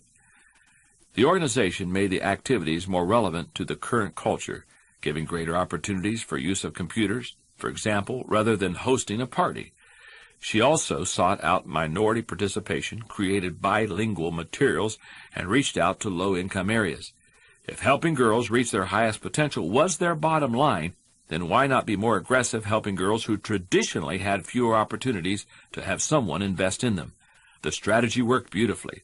Minority participation in the Girl Scouts tripled.